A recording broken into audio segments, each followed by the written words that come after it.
Oh, yeah. Searching for something. I'm searching for something today. I'm searching for another Wednesday night and another brand new episode of the Yo Show. Yo, Tiffany, way to get in there. Same Ricketts, everybody. I'm going to put a pause on my fellows here. The song is, of course, What Fire Cannot Burn. You can find them at www.saintricketts.com. Brand new music coming out soon from the boys. I got a little snippet, and I love what I hear. Oh, they're amazing. I love it. I got to say, I think that now that you're family, you're eligible to hear the new song before it hits. So we got to get it out there. Awesome. And hello to everybody out there. Hello, Lauren. Hello, Natchus on Twitch. And hello, Philip Mang, back for another week.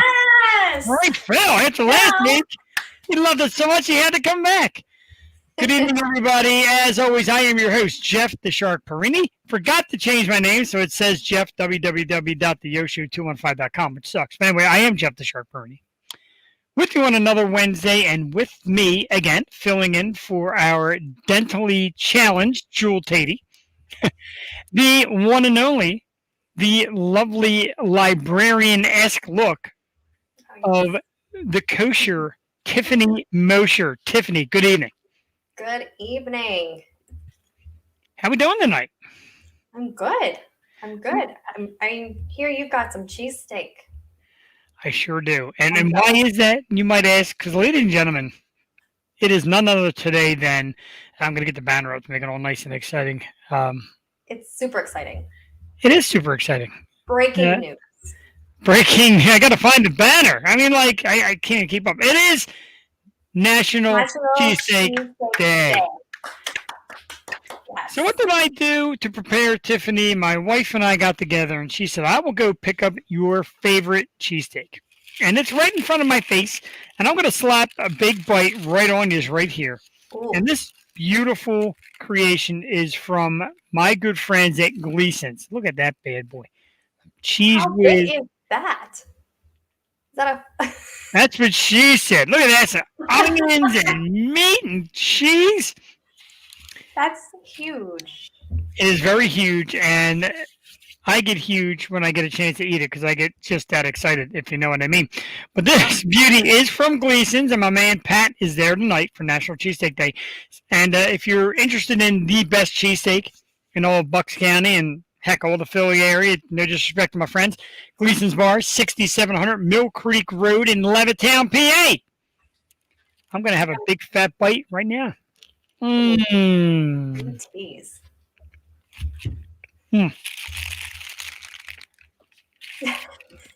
Terrific. Absolutely terrific. I had tacos. And that works. I love tacos as well. You can't go wrong. So a cheesesteak for my man Natchus, I think I'm saying that right. It's big around here in Philly. It's, and they get a roll, and they put on slabs of beautiful, like, ribeye steak. And then add cheese. It could be American cheese, cheese whiz, Cooper Sharp, you name it. And then some fried onions. I'm telling you. It's what I always get when I go to the fair. You know, like the county fair. Yeah. You got to get a cheesesteak. Now, if you make your way here in a few weeks, we're going to have to get you a cheesesteak. No doubt about it. Mm-hmm. Absolutely, positively. Tiffany, your man Phil Meng is dead on.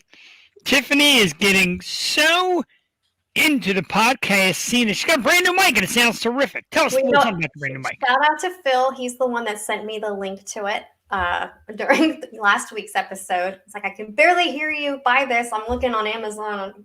You know, he sent me the link via text while we were talking. So I ordered it. And thank you, Phil. I was wondering if it was working. Perfect. It's working great. We are turning you into an absolute professional. I don't know how, because I am the furthest from a professional, but you sound great. I sound like I had about 30 drinks in my system, but it's only my first one. I'm not drinking tonight. That's okay. You're allowed. I'm drinking tea. I'm going back to my roots. Last week I got a little carried away, and I think we all did. If you did not tune in, last Tuesday we did a St. Patty's pregame show. Me, Jewel, and Tiffany. Jewel, of course, was on antibiotics, but me and Tiffany, by the end of the evening, you could tell there's a little bit of roasting going on. Now, how'd you survive the next day? It was I was good. I went to work. I got there on time, but I had so much fun though. So much fun. Yeah. Excellent. We're really enjoying you. I'm getting excellent feedback from some of our regulars and our fans and friends that say you're just doing a dynamite job. They love Jewel, but they also love you as well. You're a dynamite drop-in. My dog is all over me tonight because he knows it's cheesesteak night. He thinks he's getting a bite. That's not happening. That bad boy is for me later on. So, of course, thank you, Tiffany and Jewel, for last Tuesday. No guests. We just had some fun, had some drinks, talked it up, and had a pretty good audience, good-sized audience last week. Tonight, we're expecting another great audience as we have an amazing guest. One of my favorite people. I've been in this podcast business for a few years, and you don't meet many like this one. She's fun. She's a little crazy. She's also very intelligent, great things. Successfully Chaotic is one of her big podcasts. We also do one together called Talk Creative to Me, Thursdays at 3 o'clock. She'll be with us a little bit later tonight, and it's Maria Daniels. Ladies and gentlemen, very excited. I'm so excited. I've been catching some of her latest shows, and she just seems like so much fun. She's a lot of fun. Did you happen to catch the show last night where they were doing back to the 80s night? She had the wig and the hat. No. Oh, it was supposed to be a Michael Jackson wig. She looked a little more like Sheen Easton. I had to rough her up a little bit, and it was a lot of fun. She is definitely a lot of fun. The kind of person you like to get to know in this field, because when we realize like we're out to entertain and people are like, oh, you should be more serious, and we're out to have fun and laughs and be silly. Exactly. You got to have fun. You got to make the most of it all. You got to smile. That makes everything so much better. I agree. My dog is doing laps. So if you hear a noise, it sounds like somebody gasping for air and sprinting. That is my dog doing laps. Let's get to the good stuff in the program. Top 5 list. It is National Cheesesteak Day. Tiffany has been away from the Philly scene for quite a long time, so I don't want to hit her with, top 5 cheesesteaks. Kind of not fair. We'll save that for next week when Jewel gets here. But tonight we do sandwiches in honor of National Cheesesteak Day. We did top 5 toppings or staples or things you have to have on a sandwich. Mm-hmm. You have to, or else you can't eat the sandwich. I will start because I'm used to it. No offense. Number 5 for me, I like a nice slice of tomato. On most of my sandwiches, I enjoy tomato. I like tomato sandwiches. My mother, growing up as kids, always made tomato on toast with mayonnaise. Love a nice tomato. Number 4, some light seasoning, depending on the sandwich again. Could be a little salt, a little pepper. I agree. Tomato is best. I love me some tomato.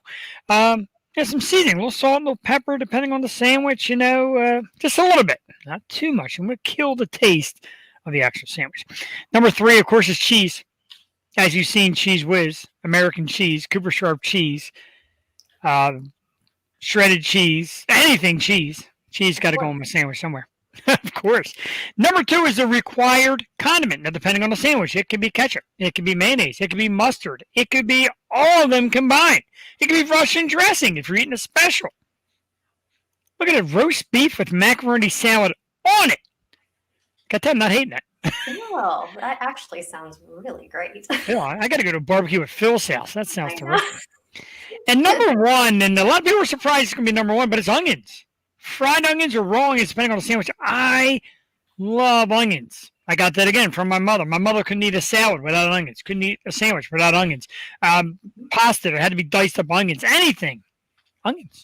Onions are good. Do you like onions on your steak? Like caramelized onions on your steak? Yeah, they are on my cheesesteak. I do have fried onions. As a matter of fact, I'm going to pluck one. It's going to be disgusting, but I really don't care. This is a fried onion smothered in cheese whiz. Fried onions on like green bean casserole at Thanksgiving. Green bean. Yeah. It's actually, my wife has made green bean casserole in the past. I never thought to put onions. I love onions. Well, yeah, do the fried onions, or fried onions is really good on like a loaded mashed potato. Wow. I'm learning so much. You know, Tiffany is probably, I know you can't really tell from the screen because you only see her from like here up, but she's maybe about 100 pounds soaking wet, and her diet and her eating habits are phenomenal. I am impressed beyond belief. And I know the last 2 times we've done top 5, we've done food. Hey, she knows what she's talking about. Let's have your top 5 list. I want to hear what has to go on your sandwich. So my list, I don't know if you saw my face as you were reading off yours, because it mirrors yours exactly. So like that's how we work food in tune. And just so all of you listeners out there know, Jeff and I, we chat daily about our food. What we're eating, what we want to eat, what we're craving. We send pictures to each other of what we're eating, and we describe our dinners to each other. Oh, it's great. I know we made poor Jewel upset when we were talking about food, and she we love you, Jewel. We miss you. We do love you and miss you. Get better soon. Okay, number 5, a good slice of tomato. Wow, that's scary because like identical. And I'm going to take it a little step further. You're going to add some salt and pepper sprinkle on the tomato itself. Ooh, okay. So you go with the S&P on the tomato. So I made 2 categories. I like that though. Yes. Number 4, Italian dressing. Ooh, listen to this. I like that a lot. A little bit of the olive oil and vinegar and all the spices all together, but that like robust Italian, I love that. So you're talking like salad, like Italian salad, like oil and vinegar. Yes. Oh, I thought you meant like creamy. Wow, I like that even. Man, I'm impressed. Yes. Number 3, pepper jack cheese. Pepper jack, even specific with the cheese. We both had cheese at 3. You go specific. You like that little zing? What? You like that little zing the pepper jack gives you, a little bit of spice? Yeah, wow. Of course. I love a little kick. Number 2, mustard. I like me some mustard. I'm a big mustard fan. And then number 1, gotta have the staple, the most important sandwich ingredient of all, pickles. Pickles. Yeah. You know, I did not pick pickles. Wow, that's a hard one. I did not pick pickles because I'm pickle picky. I actually said that. I got that all out. But I'm picky on what I have pickles with. Now, last week you see me doing picklebacks with the juice. Yeah. But I'm a little picky, and I'm picky on the kind of pickle. Now, are you specific on the pickles? It's got to be a spear. It's got to be a chip. And anything that's kosher dill. I mean, I don't like, the bread and butter that just tastes a little weird. But kosher dill all around. Tomorrow, my good friend Jennifer, she's coming over and she's bringing moonshine pickles. Pickles and moonshine, which is a thing, I guess. I'm excited. So I'm really excited. I will let you know how that goes. Let me see. It's a 6-hour drive. Oh, I forgot it's Kentucky. So it's like a further drive. Last week I was saying Kentucky for God only knows what reason. Mm-hmm. But it does sound good. And that'll be after 3:30. Yeah. I'm so excited for these guys tomorrow. Tomorrow it is, again, we're going to remind you, special Yo Show. 2:30, we're going to kick it off with just a little pregame, a little talk, a little chat up. The band is, whoops, I didn't want to do that. I did the scroll. Okay, that's fine. I did the scroll. 2:30 tomorrow afternoon, Dirty Honey sits down with myself and Tiffany for an interview. They got a brand new song out called California Dreamin', and it is phenomenal. It's already got like 250,000 views on YouTube, Tiffany, and these guys have like hundreds of thousands of followers on social media. They've been in Rolling Stone magazine. They were talked about all over the radio today. They got a great PR department that also represents the likes of Greta Van Fleet, Anthrax, Ghost,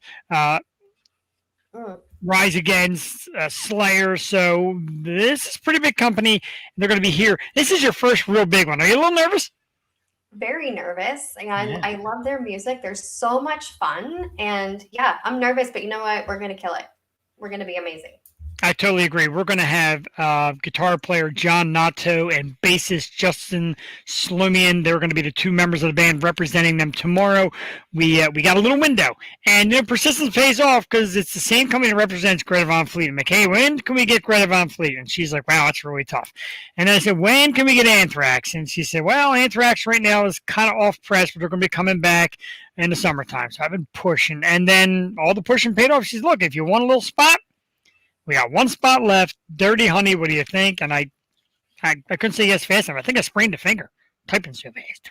Oh, yeah, absolutely. I will It's drop gonna be all plans. So I'm going to go right from there to Maria Daniels at 3:30 with Talk Creative to Me. It's a show that we do every Thursday. And we get creative people. We've had restaurateurs and bartenders. We've had painters and artists. We've had musicians. It's really fun.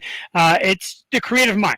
What drives you to be creative? Tiffany, I know your afternoon schedule's a little tough. I'd love to have you come on sometime and talk about writing and being an author and what goes into book creating, anything creative. And we do it every Thursday at 3 p.m. Talk Creative to Me. You can find it on Facebook and on YouTube, kind of like us. I can totally do that. You let me know when. I will be there. It sounds great. I am very impressed on how you are showing up tomorrow afternoon.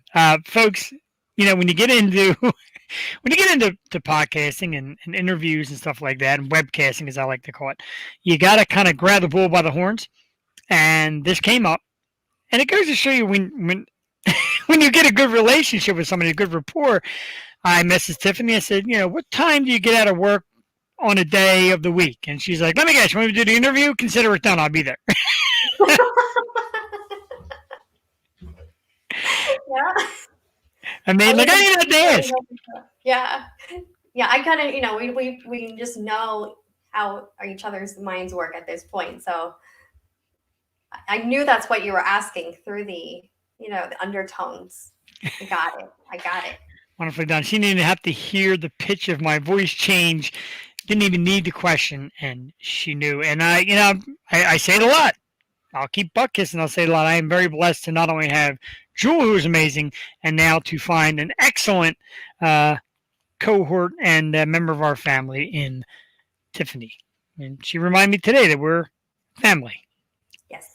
Let's keep it clean with our family. It's tough. It's tough keeping it clean when so many funny comments come out dirty. We have my man Todd West in the house. Todd said, I don't know why. Why is it so slow today with the click? It's coming. There it is. You want to interview me? Just have a sixtel of Loso on hand. My man Todd plugging Loso beer. And it's a dynamite drop-in, too, and I thank you for that because we got a brand new member of the Loso family. And today, we can now be found in cans at, as soon as it comes up, things dragging today. Loso Brewing beer now in cans at Big Top Beverage, 1555 Eastern Road in Abington, PA. You can find the Hazy Dragon, 6% New England style IPA, or you can find Brownsville Bonfire Ale, 9.9% spiced seasonal ale. Both are now available at Big Top Beverage. And it's funny, Tiffany, because everybody thinks I'm here getting paid doing commercials. I'm not. I just like tooting horns of great local companies. It's just fun. It is fun. It's a lot of fun. And my man, Nash, it is cool, dude. I love being in the beer business. I love promoting beer, talking about beer. I love being in the podcast business. I love hanging out with Tiffany. I love hanging out with Jewel. And speaking of everything I love, let's get to the big time love. Met this woman several months back through the podcast community, and I got to tell you, she just is awesome. A lot like me. Wild and fun. Also serious and smart. She's got a little bit of everything going for her. She's a host of a couple of terrific podcasts, most notably Successfully Chaotic, which is a terrific show that you can find on Facebook and YouTube. Business consulting, just so many great stuff. And we're going to talk to her tonight. And she's backstage looking serious. And that bothers me because she's not allowed to be serious on the Yo Show. Ladies and gentlemen, the beautiful, the intelligent, the talented, and the always fun Maria Daniel, ladies and gentlemen. Hello. I'm only kind of serious. I was being serious because I just poured myself a serious glass of wine. So there we go. I'm always serious about my wine. There's a cheers to that, everybody. Chink. So I heard you, Tiffany, saying that you're drinking the tea tonight. I have to do that from time to time. Yes. So, but I do enjoy my wine. My bougie picks, as Jeff knows. Maria is well known for her bougie palate and her very particular taste. She is a woman that drives me crazy during every weekly segment of Let's Argue by either saying none or critiquing every last item on the list. You know what? I don't apologize. It's fine. It's necessary. It is necessary. You know what? I'm pretty laid back. I am. I'm super, super laid back. But when it comes to my food and my drink, I'm not. It's like I want the best. Like I do. And I'm not apologizing. Like, it's really sad. Like, me and my husband went out of town. This is really sad. I probably shouldn't tell a story, but I'm going to tell it anyway. We went out of town a couple weeks ago for his birthday, and we didn't even go that far away. So I am in Ohio, so I'm east of Cincinnati, and we just went to Columbus. So it's like 2 hours away, less than 2 hours away, really. And in a 24-hour period of time, we spent over $700 in restaurant and drink, because that's how bougie we are. Because we're like, ooh, let's try this out. Wow. This looks amazing. This is so good. And I didn't feel bad about it, because I felt like I kept telling myself, I'm like, this is a lot of money just to spend on food, you know. But at the same time, we're giving back to the restaurant industry that was hit so hard. So that's why I was patting myself on the back, like, good job, Maria. You did so good giving back to that. But really, it was just like, that looks delicious and I want some. So there's that. It's what we do here. I didn't realize, like I said, when Tiffany came aboard, first we had interviewed her about her book. And, and afterwards, when I thought I might need a replacement co-host or somebody back up Jewel, reached out to Tiffany again, and we became real tight. And I realized that as tiny as she is, she's quite a foodie. Yes, she is. I feel like that's the second time you mentioned her size on this podcast. So she doesn't look tiny. She looks a normal size to me. So, I mean, I'm just throwing that out there. I support you, Tiffany. I support you. I just love to eat. You ask many of my coworkers, they're just like, I don't know where you put it. You eat so much. We all went to lunch today, and we had barbecue, and we were miserable for like 2 hours after. We just couldn't move. I know exactly where I put it. Mine goes straight to my badonkadonk, so it's fine. It's like whatever. Like, Baby Got Back, right? I love that song. There you go. That's why she sits down and you see the lower portion. You see the lower portion. I said, like, bam, bam. So that's fine. It's all right. Maria, always a blast. So let's get started. Not that we have to get started, not that we're on any timeline, like we got to follow a script, because, we do it here. But, we've told the story, we tell the story to our audience. You have a couple great podcasts, Successfully Chaotic, of course. The one that you and I do together, Talk Creative to Me, Thursdays at 3 p.m. What got you into podcasting, and what do you get out of it? To talk about a little bit of your start in the podcasting industry. That's actually a funny story, because I consider myself, and you probably know this one now because I say it all the time, I consider myself an accidental podcaster, because I am. I knew new things about podcasting. I own a few businesses. I was doing speaking engagements, and I had somebody tell me, you should start a podcast. I'm like, okay, I'm going to start a podcast. People that know me know, and Jeff, you know this, because we're a lot alike in a lot of ways, except for our food choices, but we won't go there again. But, it ends up being one of those things that I love to try new things. Like, that is my drug of choice. New things. I'm like, yeah, let's try it. Now, I have fallen on my face, like a lot, but it's still fun to try new things. And so when she said, you should start podcasting, I'm like, all right, I'll try it. It's really funny, though. I didn't know anything. I had no idea how you start a podcast, how it got out anywhere. And I'm kind of the old adage of go big or go home. So I hired a crew to record my podcast. Looking back now, this seems so dumb, like it does. I didn't know. But I hired a crew. I'm like, I need some, professional, because I don't know what I'm doing, to record my podcasts, right? So I hired somebody in. They recorded, several episodes for me and then handed them to me. And then I'm like, literally like, okay, now what do I do with this? Like, how does it get everywhere? I had no idea, how it got to all the places. I was just like frozen, right? I still don't know. Well, I mean, if you think about it really hard, there's a lot of things that make my brain hurt. Like, how do we call people and it sounds like their voice? That doesn't make sense to me. Like, there's so many things that I like lay at night and then think about, like, it makes my brain hurt. And how the podcast distributes everywhere is another one. I still don't know either. But I do know there's these magical softwares everywhere that you can, put it into, and they do it. They do the work for you. So that was a pretty cool thing whenever I found that out. But, before that, I was just kind of trying to find my place in the podcast world. I still kind of feel like I'm trying to find my place in the podcast world. But, I just wanted to be able to show up in a way that felt more authentic for me. Because when I was doing my speaking engagements, it's not that it wasn't fun. I loved being able to get up and teach people about something specific. I loved the energy from the audience. That's the only part I missed from podcasting, is you get that like instant energy. It's like a drug. I'm like, oh, it's good.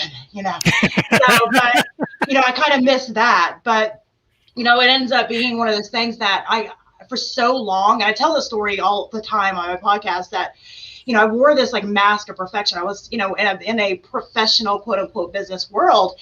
And I had to just show up at this person that had it all together. I'm a business owner. I'm here to help you, monetize your business, market your business, all the things, whichever thing I was teaching on at that time. And it's not that that's not a portion of who I am, but I'm also a hot freaking mess. Like a hot mess. And, I've been up and down through my entire life. And, some things were stuff that I couldn't help. It's just things that happened to me. I think lots of us have those things that happen and they affect us. And then there's been lots of things that I made dumb decisions and fell on my face. And I'm like, oh, that hurt. I'm not doing that again. But, all in all, I felt like I had to keep kind of my personal life, the real Maria, and my professional life, business Maria, separate. And that was exhausting. I mean, completely exhausting. I have 7 kids. One is autistic, and my life is complete chaos. Even on a good day, it's chaos. It could be happy chaos, but it's chaos. And, the idea that I was constantly having to go back and forth between these two worlds of showing up like, oh, hi, I'm here to help you. And I've definitely got it all together, but don't look back here. Don't look back here type of thing. Behind the curtain. Yeah, exactly. I mean, it was that thing. Literally, I've used that analogy like for the Wizard of Oz. Like, that's what I felt like. I was like, whoa, I'm the Wizard of Oz. No, I was like, I'm a hot mess. I'm a hot mess, just like a lot of other business owners that I help that are also hot messes. And, I tell people that, your flavor of chaos may be a little different than mine, but we've all got it. And chaos can be good sometimes, and chaos can be bad sometimes, but it's still chaos. It still can be hectic. So, my goal when I first started my podcast is I really wanted to kind of be able to allow myself to show up as my real self. And that took a hot minute because I wasn't used to it. It did not feel comfortable. And you can listen back to my beginning episodes and you can hear the difference. You could hear kind of, I was like breaking out into, my real self, because in my personal life, I was my real self. People have always known me as this crazy, quirky, me, but in my professional life, I kind of kept that at bay and I didn't let people, really get to know me. And I was really doing myself a disservice in so many ways because, first of all, the people that I also want to do business with are more people like me. I don't want to do business with these people that think that, excuse my language, their shit don't stink and, that, they've completely got all together and they don't make mistakes. That's not my jam, and I'm not going to tell other people who their people is, but that's not my people. My people are the people that are completely real. And, that was one of the things for me, podcasting allowed me to kind of break out of my shell, and to give myself the permission to show up, because it was a little bit more of a comfortable place to kind of break out. You didn't have that instant judgment. I mean, I was probably judgment, but I wasn't listening to it. I wasn't hearing it. So I was like, okay, it's not a big deal, but it felt a little more comfortable than, being up on a stage and deciding to go there. And even though I did that right before I started the podcast, I did do a speaking engagement that I actually called Successfully Chaotic. And I kind of decided I was going to throw some stuff out there just to see how it stuck. And it actually went fairly well, surprisingly. Now my team was in the back going, trying to cut me off.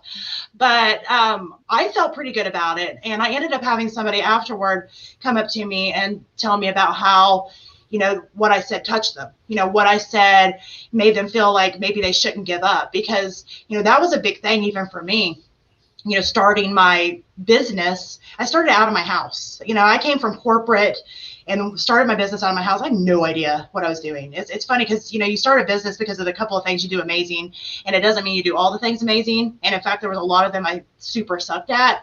And I just floundered around for a hot minute trying to figure out what to do. And I think not enough people, were talking about that, especially like when I started my business, they weren't talking about that. I'd listen to these, these presentations, and it would be just like this big ad of, oh, I did this, and then I did this, and it was so amazing, and I'm so great, and look at me, and I made this money, and I did this. And I was looking for somebody that was like me.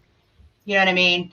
And, that is just, something that I wanted to be able to, present, was that in between. Awesome. Tiffany, jump in there. You've been quiet way too long. You're so incredible, because public speaking is an intense fear of mine. And even doing this, I have to block out the fact that other people are watching and listening, because otherwise I'll stress out and panic. And you seem like it comes so natural to you. Have you ever had a fear of public speaking, or is this something that you've always been comfortable with? Public speaking, I don't know. Like, it's funny. Like, I grew up singing. So I grew up on stage, and I used to get so nervous before, like, even as like a kid, I would go up and sing with my mom. We had this like family, like, I was raised Southern Baptist. We had this like Southern Baptist thing going on. And I can remember even before going up there to do that, I would be nervous, like sick to my stomach nervous. And I kind of came up with this thing that isn't a new thing that I know now, but I thought I made it up, that I would tell myself I wasn't nervous. You're not nervous. You're not nervous. You're not nervous. And that worked. It was like I would listen to myself and be like, not nervous. So, from that time, just kind of segueing in from, I've been in different bands and stuff over the years. And like segueing over to public speaking wasn't that different. I was still in front of people, but instead of singing, I was talking. So, I mean, yes and no, I guess. It makes sense. I mean, to me, it's been tough. And I watched the progress, because I started out, like I said, doing audio only, and I got kind of thrown to it over the phone, and I did it, and I enjoyed it and kept coming. Like I said, we had Tiffany, who we just got from an interview, and a couple episodes later, there she is. Now got a microphone, nice and clear. She got a nice little backdrop now, and it can come naturally. You just got to be, I guess, confident and positive in yourself. And that's something, Marie, I always hear you preaching to people, is confidence. Believe what you're, let's say, selling. I don't want to say selling, but believe what you're selling. Yeah. Believe in yourself and believe in your delivery. What are some of the things that, for I know we're going kind of the back end, but come back around to somebody who's new to podcasting, new to public speaking, etc. What kind of advice can you give somebody who's new to this as far as finding your comfort zone? I mean, honestly, I think do it afraid. I wasn't, when I first started public speaking, I wasn't afraid to get there and speak, but I was afraid of what people would think. Like, what will they think if I can't hold in all this crazy that you, Jeff, you've seen us here? You know what I mean? If I can't hold this and it just like leaks out, you know what I mean? What's going to happen? What are they going to think? What are they going to say? Because I had come with this mentality that, quote unquote, professional people don't do that, so that was kind of nerve wracking. And I mean, I appreciate that you say that I do speak, believe in yourself, but I mean, everybody has these things that they think, these kind of negative, like whispers in our head. I mean, I still do. I try to shut them up. I'm like, shut up, because if I'm speaking my purpose and speaking my truth, then my right people will be okay with that. And the people that aren't right for me, well, that's fine. And that's a hard thing to kind of get used to. I mean, it is, trust me, because even though I say, I don't care what people think, I do. I want to not care what people think. We all try. I lay at night going, well, they didn't like me. Why did they like me? But again, not everybody is for me. There's sometimes, and most times, and I'll be honest, like, people will critique me and like, Jeff, I've known you all these years. You're this X age old, and then you go on every Wednesday with your Funko Pops and your giant Stormtrooper, and you act like a goof, and it doesn't really bother me. But every once in a while, like, I'll sit and say, maybe I am a goof. But I like that. I enjoy that. There's nothing wrong with that. I think that it brings a different perspective too. You don't want to be just like straight-laced fuddy-duddy all the time. No. That's not what people want to watch. They want to watch the goof. We want goofy Jeff. I can't imagine a serious Jeff, actually. I'm sitting there. It's kind of terrifying to think about. I'm thinking about a serious Jeff, and it's scary. My wife says that. My wife said, I only worry when you're serious because you're almost never serious, and I could see when you get that straight face that there's going to be a problem, but not really. And one thing like me and Maria talk about that I'd like to get Tiffany comfortable with and Jules gotten comfortable with is these rules. Rules are nonsense. Talk about what you want to talk about. Be yourself. Act silly. Like we joked around about the sexy librarian look. Hey, man, bring it. Sport it. Love it. Talk about food. Talk about whatever makes you comfortable because this is our spot. And there's people that watch us. Thousands of people watch us every week. So we're doing something right. Absolutely. Yeah, go ahead. Oh, I was going to say, do you ever, if you're very confident are there guests that make you nervous or make you get a little shy?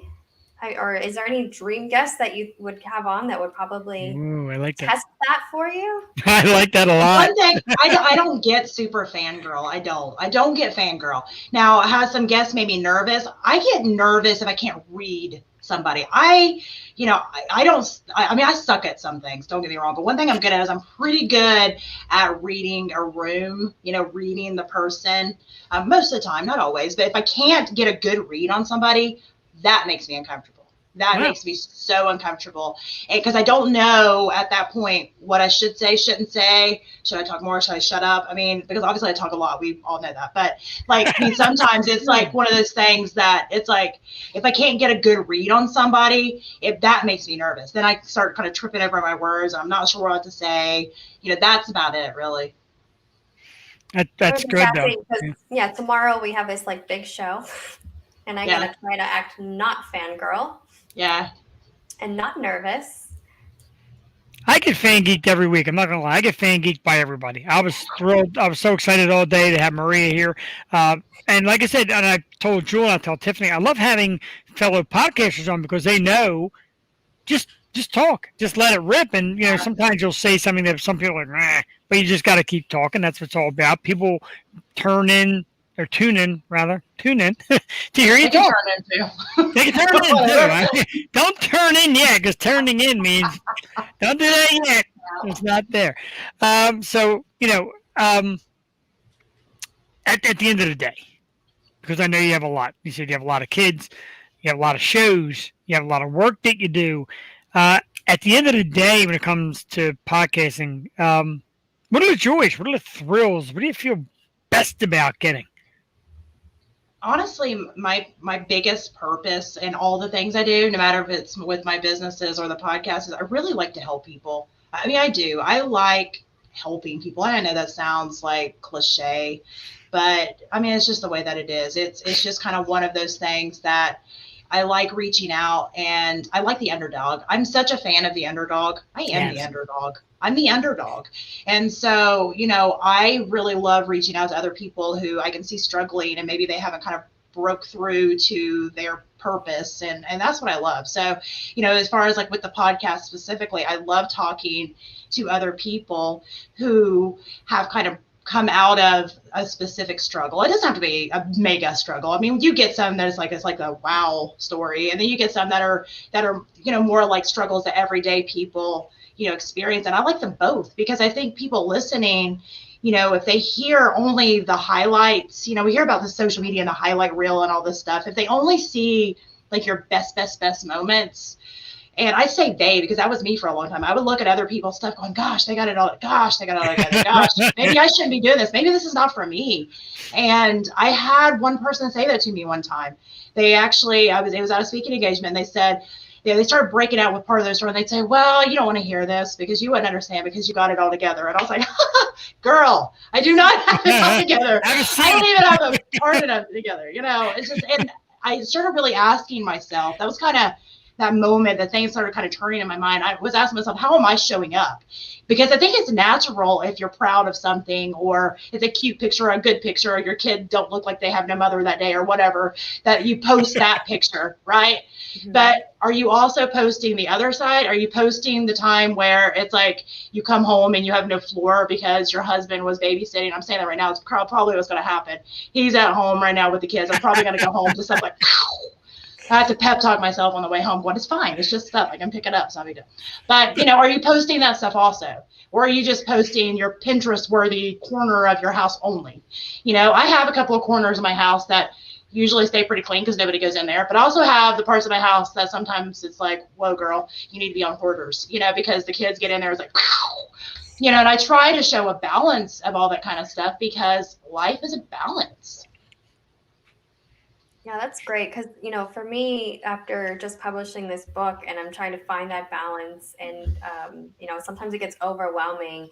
And I just have to say your confidence and strength is it's contagious. Like I'm feeling it. I'm getting inspired. And I also have a child that is autistic. And so that's, she's very high functioning, but there's still challenges that we have as a family to make sure that she's got everything taken care of that she needs. And, so to balance all of it is hard, but at the same time, you have to maintain a sense of positivity and yeah, so you're inspiring me to remain confident and strong in all these things that I'm doing because I see you do it. And like, Maria can do it. I can do it. How old's your daughter? 18. 18. Mm-hmm. So we haven't quite hit the years yet. So I do have older kids, but my autistic child is child number 5 of the 7, and he'll be 12 in May. So we're just getting into the tween years. And I'm not going to lie, I've been through the teenage years and the tween years with children that are not on the spectrum, and I'm not really sure what this is going to look like. We're just in it for the ride at this point. But a lot of people, you hear a lot of people talk about the great parts of autism, and they're there. Don't get me wrong. He's taught me so much about life, and I can't even imagine not having him. And, I always explain autism as kind of like they're speaking a different language, and I love the language that he's taught me. I see the world differently now, but there's some dark parts to it too that a lot of people don't talk about. And I try to talk about those parts because it is so isolating to have an autistic child. You suddenly stop getting invited to family functions, friend functions, you're kind of on the outside, kind of looking in. And that can be super hurtful, especially at the very beginning when it starts happening, that all of a sudden it's just like, oh, we didn't get that invite to that birthday party. And it's hard to kind of separate yourself from the fact that a lot of times I think that happens because they don't know what to do, what not to do, and how to react. But as, the rest of the family, you kind of get lost in that shuffle. And if there's other children involved, which I did have other children involved, they also get lost in the shuffle because all decisions have to kind of filter through the filter of autism. Like, oh, we can't go on vacation there because Kate has to be in his bed at night, because he won't do well. Oh, we can't do that because that's going to be super overstimulating for Kate. Everything had to filter through this autism filter. And it's not that it was terrible, but it is something that can be an extra challenge I don't think enough people talk about. Exactly. I think, one of the things we've had to go through is, she just, just feeling accepted for who she is, and she will open up and be her true self when she feels comfortable in her surroundings. And to see her, be open and free is so amazing. To see her kind of, quiet and in a shell. And that's sad because I always want her to be comfortable and I want her to be confident and strong in who she is. And so yeah, it's an interesting ride, but you know what? I wouldn't trade it for anything in the world. She's taught me so much, and to see life through her perspective is amazing. It's a beautiful thing. I admire both of you for being parents to it. My sister-in-law, her daughter is also autistic, extremely functional, terrific girl, just a brilliant girl. But I totally understand it, and doing it on a daily basis has to be difficult. So I definitely credit you two women for holding up the career and the podcast and authoring and podcasting and speaking and having all that. So it's pretty amazing to watch. And the people out there who are viewing, like, you realize you got two superstar women here that just do an amazing job. I'm like really honored right now. Like, I'm like gushing just having the two of you here. It's really an amazing thing. So thank you for that. On to the other side of Maria, the side that we talk about a lot. Silliness, kind of like me, anything for a rise, craziness. Tell us some of the over the top, silly things that Maria Daniels does to get a rise out of people. Because I know I'm there, and I've seen you be there. Tell us a little something about it. First of all, I want to disclaimer myself that I do not feel any of it's over the top. Right, You so know, that's the scary yeah, part. I mean, to other people, maybe, but I don't know. I've always kind of been this sarcastic person, and there's all these memes that float around that say, my humor's for the trauma, and it probably is, because that is like one of my like love languages, is just. And I think it's also got me through a lot of hurdles too. It's like, if I can make it a joke, it's like, okay, well, that's fine. They can laugh at me because I'm making them laugh, type of thing. So I think that's kind of part of it. But, I have this like weird fascination with like blow up suits and all these weird costumes. And I'm usually the person going, oh, you know what we should do? You know what we should do? And they're going, no, why would you want to do that? Because it's fun. Oh, you know what we should do? I'm like a 12-year-old. I really am. I'm usually the person they're trying to say, no, Maria, we're not doing that. My mom had her birthday party. Her birthday was in February, and my sister is the same way. Like we're all like this. We're all like this. So she did it here at my building, and me and my sister decided we dressed up as sumo wrestler strippers and like party boy danced her, and so that's how our birthday parties go. And it's stuff like that. Just stuff like that. It's no holds barred. Just whatever that's going to kind of give a shock factor without going, too far. We try to get just there. Yeah. So I don't know. I like that kind of stuff. It's fun. I always go past just there, which is part of my problem. Well, and I think that you have to kind of possibly stop before. I don't know. I have gone probably what other people would consider too far sometimes, but I still thought it was fine. So I like to call myself the brain with the car with the bit. My brain is a car with bad brakes. I hit the brakes and the car just keeps on kind of sliding. Whoops! Yeah. We're trying to bring out the very most evil of Tiffany. Like, Jewel is used to it. Jewel kind of rolls her eyes. And she's like, oh. But Tiffany still gets quite a kick out of some of the ridiculous things I say. Yeah, I can see that. I've heard some of your shows where I'm like, oh, he just said that. Yes, he did. Yes, he did say that. And there's times I get text on the side about it. Jules like, dude, did you just really? I'm like, yeah, I just really. These things happen. It's all part of the shtick. I do want to ask you, where did you get the name The Shark? Did you give that to yourself? Like, I want a nickname, and this one's fabulous. Or did somebody else give it to you? Now, rule number one in nicknaming is I'll tell anybody, because I gave Jewel a few, and she doesn't like any of them. And I gave Tiffany, kosher Tiffany Mosher, because I just love the way it rhymes. So rule number one, you can't give yourself a nickname. It's not fair. Well, you shouldn't, but that didn't mean you didn't. That's why I wanted to ask. So, in my single days, as everybody knows, or those who know me, I was a little bit of an animal. I was a little bit of an overdrinker. That's shocking. I'm shocked right now. Yeah, I know, right? I mean, go figure. But so we used to go out to the same bar on the weekends. Me and my buddies, we gather around, and I would do several shots of tequila to, kickstart the engine. And one day I was, beering and tequilaing, and this girl looks at me and she's like, "My God, you drink like a fish." And my buddy's like, "No, he drinks like a shark." And he looks at me, he's like, "You're a shark. You're a goddamn shark." And that was it. The name has stuck. You're like, yeah, I am. Yeah, I am. The name is stuck for 20-some years. I don't quite shark it anymore. I'm probably back to goldfish, but I'll take it. He's a guppy. He's a guppy now. I'm guppying. Hello to our good friend Julie Hartman Hawk. Gotta love Jeff. I appreciate me and Julie went to high school together. She knows all the stories. Yeah, she knows the bad stories. Her and her fiance Todd, who just got engaged, they're regulars. Congratulations. Todd said stud. They got the same picture on Facebook. Oh, they do. That's so cute. They've united in love. Heart. Very, very cute. It's all cute until after you get married. Unless my wife is watching, then that's when the fun begins. I started saying you better watch with that one. You just got yourself in trouble. Yeah, she's right up the steps. I seen she already put in her like or love here, and she did go get me this beautiful cheesesteak. And she's a great She's a partner in keeper. crime. Usually, She's she's a man. keeper. Oh, I think I'm a keeper because I'm amazing, but You're very modest too. You're very modest. extremely modest. They both said thank you, and I don't know the Aw, comments so are delayed. polite.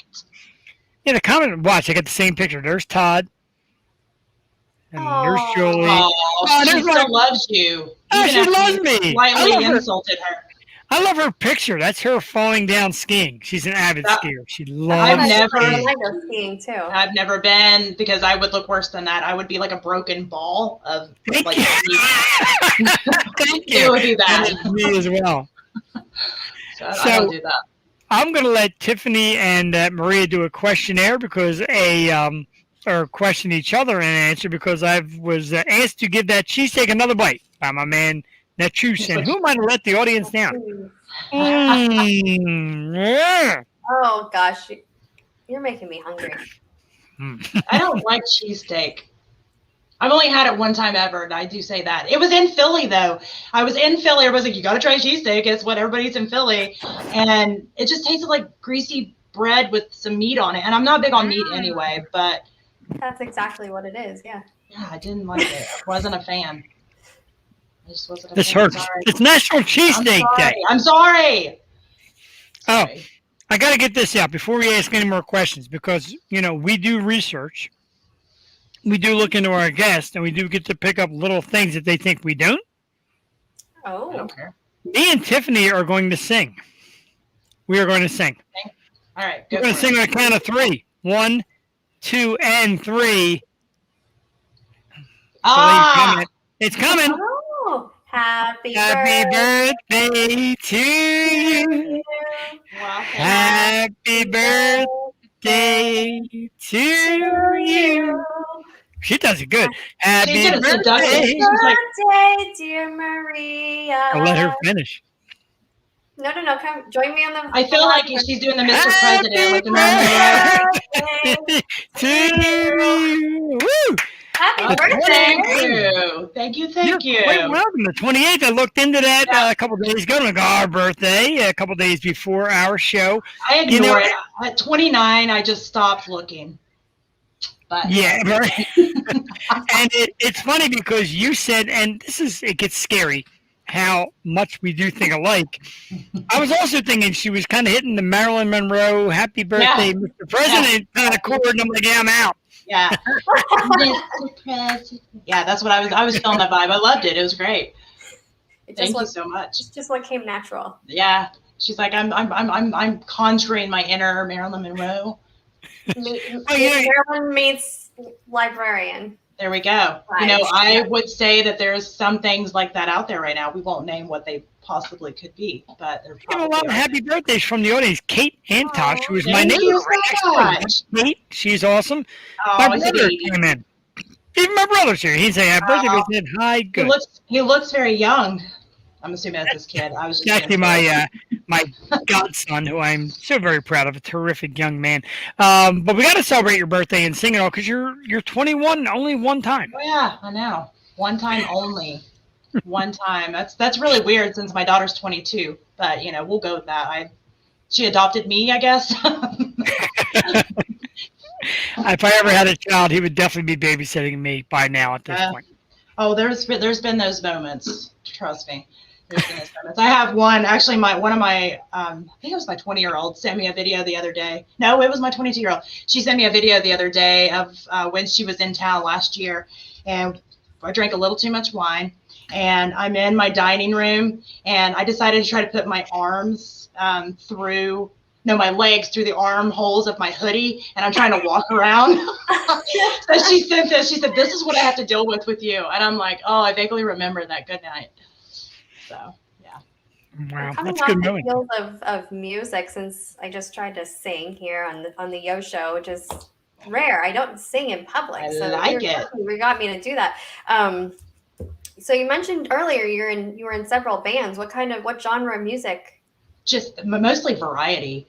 I like doing covers. There's specific ones I like more than others. I am a fan of like older rock and stuff. But I grew up in Tennessee, so I do like me some country. I do. But I like anything. Like I'm pretty eclectic.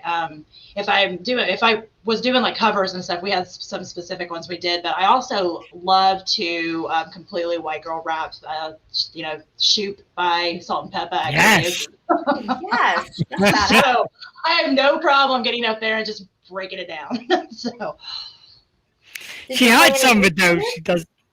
Oh, sorry. Go ahead. I play djembe. No, No, you're good. I play djembe and I play box drum, but I've always mainly done percussion. So, and actually, that's one of the things. My autistic son, he plays djembe too. That was one of his outlets that we taught him, is to kind of play.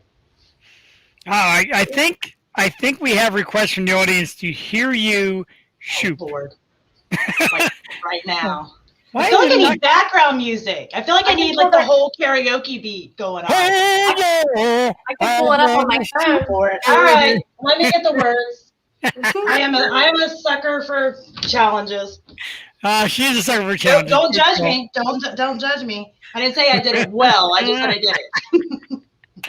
I'm going to insult all of Salt and Pepper right now, but that's fine. Oh my God, that's too much. That's fine. That's really great. For the world to see. I usually only do it alone in bars with my friends going, oh girl. I love. There's nothing like a good "oh girl" or "oh dude." Oh dude. It's been a hot minute since I did it too, so I've got to look at the words. But so y'all got music? Yeah, but it's coming. You got it? And it's going to come out crappy on our audio, but I love it. Well, it's going to come crappy on my audio too, so it'll work out well. Let me know when you're ready. All right, we'll make it happen. Go ahead and go.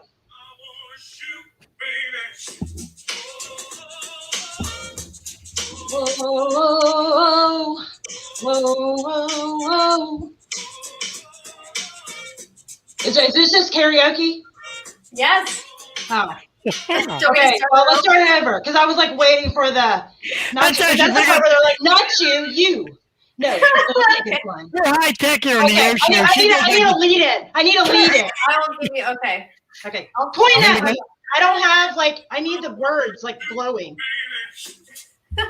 Okay. Okay, here we go. Okay, go. Oh, how you doing, baby? All right, go. Yeah. Not you. Yeah, you. The bow-legged one. What's your name? Damn, that sounds sexy. Here I go again, girls. What's my weakness, man? Okay, then chilling, minding my business. Y'all saw I looked around and I couldn't believe this. I swear, I stand. My niece, my witness. The brother had it going on with something kind of wicked. Had to kick it. I'm not shy, so I asked for the digits. I hope no, that don't make me see what I want to sleep slide to it swiftly. Hold on. I don't want to take a brother for a butt like that. Can I get some fries with my shake booty? If looks could kill, you would be an Uzi or a shotgun bang. Where'd you put that thing? I want to know. How does it hang? Straight up, wait up, hold up, Mr. Lover. Like Prince said, you're a sexy mother. Well, I like a real wild bean boy style by the mile. Smooth black skin with the style. Boy, I need to work out. Bright as the sun. I want to have some fun. Come on, yum. All right, I'm good. I'm out. That's right. It's sitting down. I should have stood up. My diaphragm's all like, girl, you need to do some cardio. Yeah. So, all right. That was terrible. The viewers are going nuts. Well, I'm sure they are. They're like, so she was in a band, huh? I was not in a Salt and Pepper cover band, so I'm just going to go ahead and disclaim myself. Poor Salt and Pepper. You do so good. I'm sorry. Very impressive. Oh, yeah, that was impressive. No, it's a lot better in my mind, like when I'm like several margaritas in and I'm up there jamming with the people, it's better like that. On here, it was interesting.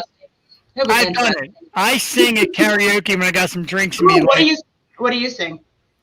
More like rock stuff. The band Live is one of my go-tos. My wife likes it. And it's funny because I think I've told Maria, I might have told Tiffany the story when me and Jewel first met about doing the show. We met at a bar. me and her and the fellow she was with at the time, and my wife. We met at a bar. We had some drinks. We talked. Went over, what's involved in the show, and she's like, "I'm in."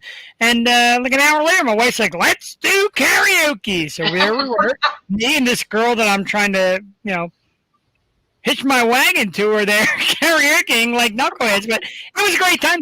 It was a lot of fun. That's awesome. That's fun. I like a good karaoke. It depends on my mood what I pick. If sometimes I do the song Peppa. I like Shoop, obviously. I also, if I'm super drunk though, it's definitely Jerk.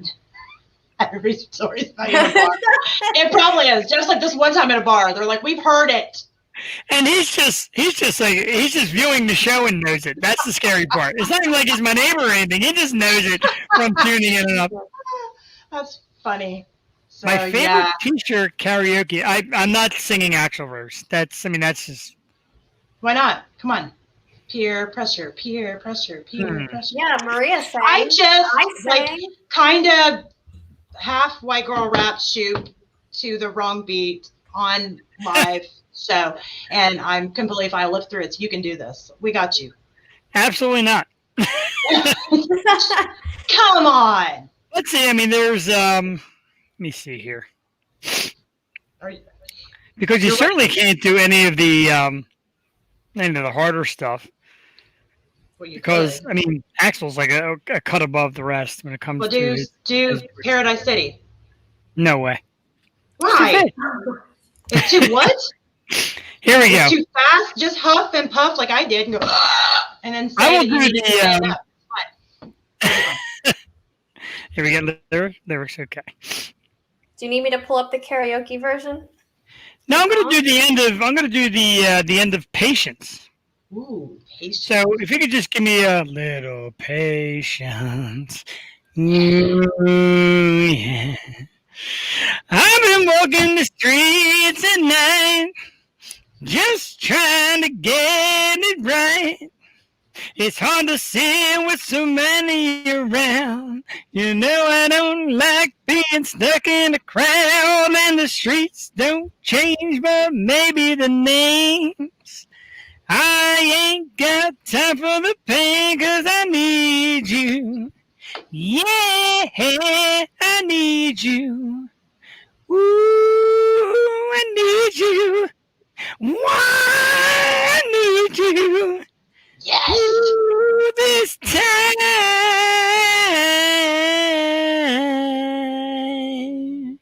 Woo! Yes. That was horrible. I'm going to look back. No, it was great. I love it. No, I love it. Why do you watch your show back? These even weirder. I don't listen. You have to. See, even my neighbor. My neighbor gave me a couple of like rocking horns, so, and she's next door. So all right, thank you, Kate. So when I walk out tomorrow in my slippers and my pajamas, I don't have to be ashamed to see Kate, because apparently she enjoyed my singing. Thank you, Kate. No, I think it was amazing. And so is Guns N' Roses one of your favorite, I'm assuming, since you have the Guns N' Roses shirt? I have 8 Guns N' Roses shirts, and if you look at the collection 8, there. you know the number of shirts you have? That's Yep. good. There's Axl Rose, Duff McKagan, and Slash. I'm a gigantic Guns N' I like Roses Guns N' fan. Roses. Now, I like Queen better, but I like Guns N' Roses. I always like Poison, and it was better. I agree. He was amazing. I was rocking out. Like, yeah, like I want a lighter. I don't smoke, but I want a lighter. Well, I actually, I usually sing Happy Birthday on my show, but man, I actually sung a song. That was good. I like encore. I think we all did pretty good. I definitely think Tiffany I didn't do rocked a Happy Birthday. karaoke song.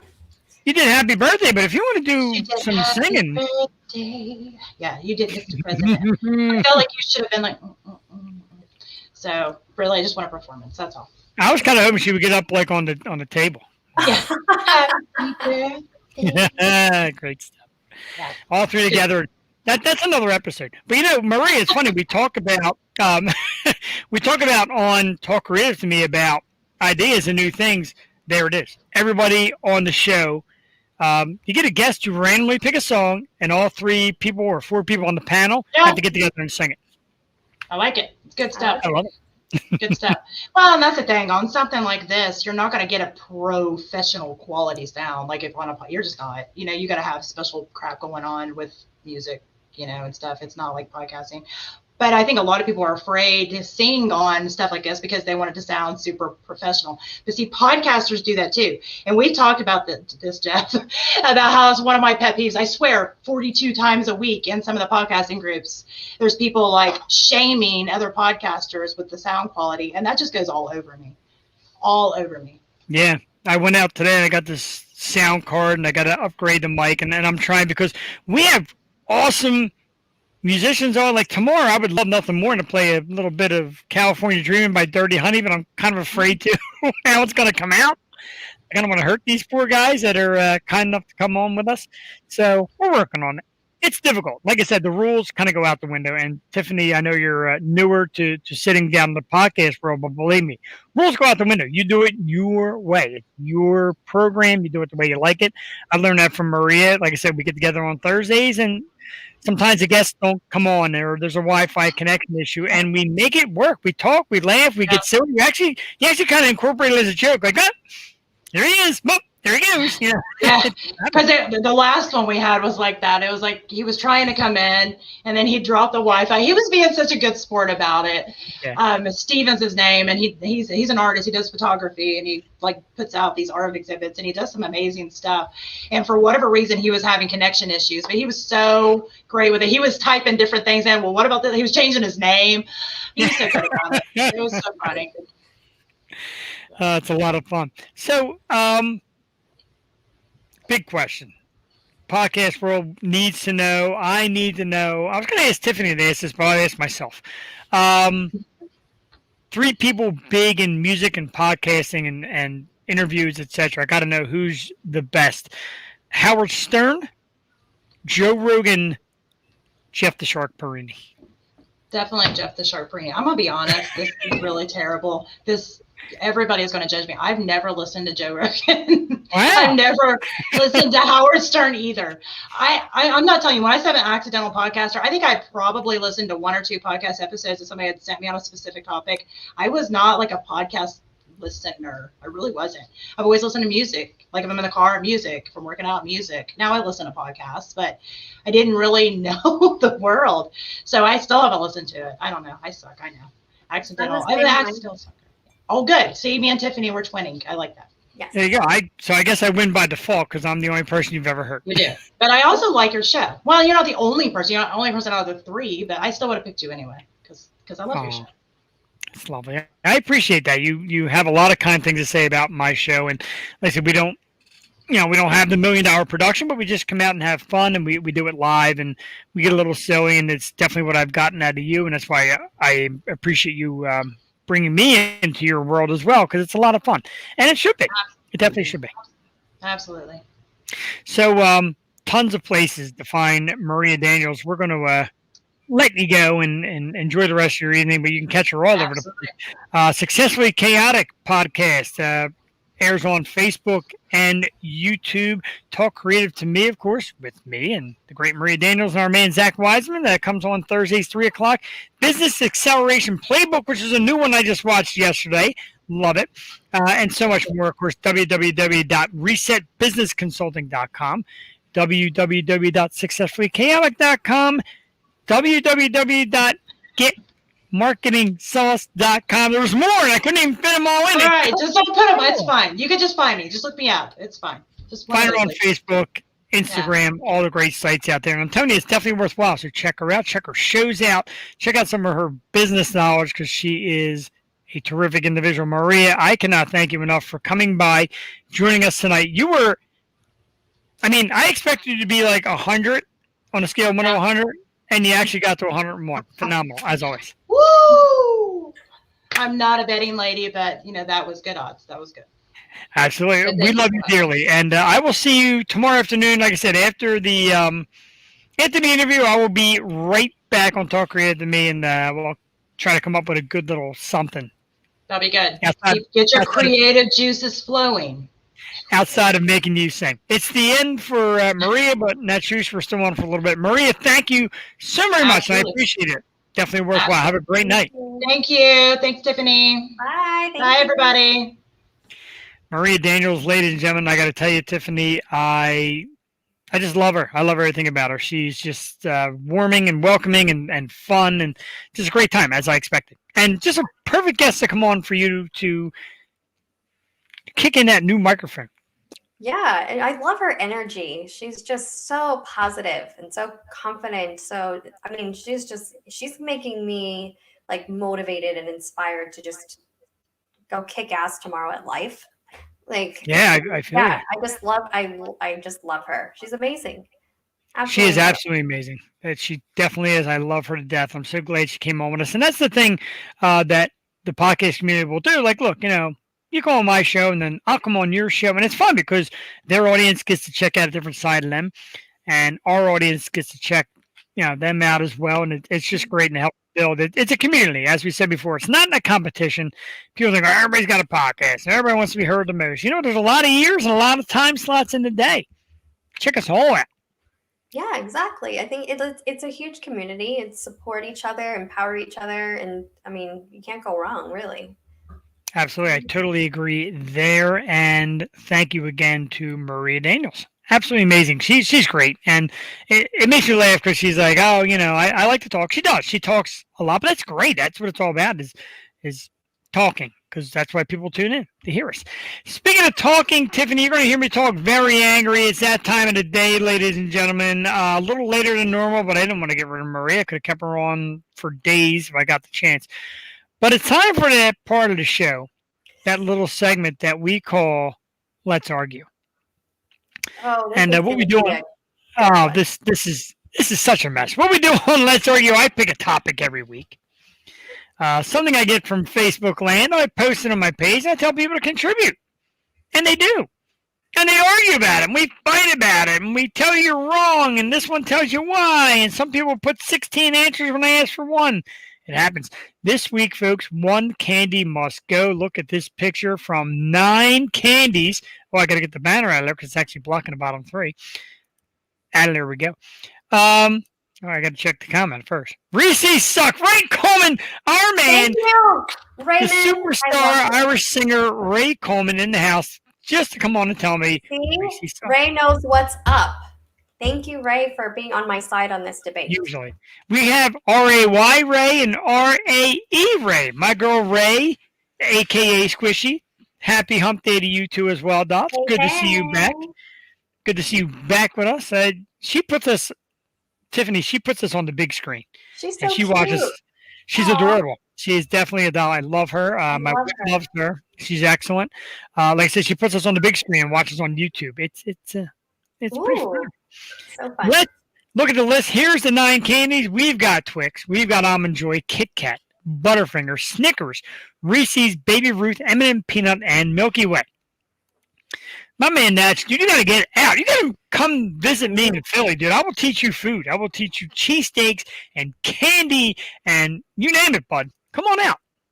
Yes, come visit. So these 9 candies, we got a list. And this went so good that our friends over at the Facebook page, Cheesesteaks Uncensored, page called Cheesesteaks Uncensored, they took it on as well. So all their votes are in. So we got a lot of votes. Ooh. Oh, we got a lot of candy votes. And for everyone listening, this turned into me making a comment on the post, and then it got into a debate via DM. No, it did. Jeff was not happy with my response. Tiffany gave me a response, which I'll tell you when that candy comes up, and I send her a broken heart emoji. That's how you know it's real. That's right. Nothing says real like broken heart emojis. Julie Hartman Hawk / soon to be West. Here are the order. Now we're going to go from least votes to most votes, because at the bottom, with only 3 votes, one of them being Tiffany Mosher, Reese's Cups. 3 people, Ray Coleman, obviously, Ray Coleman, there are Tiffany Mosher, and some other. Of us, and we have to stick together on it. Some crackhead, I don't even know who it was, also picked Reese's Cups. 3 people.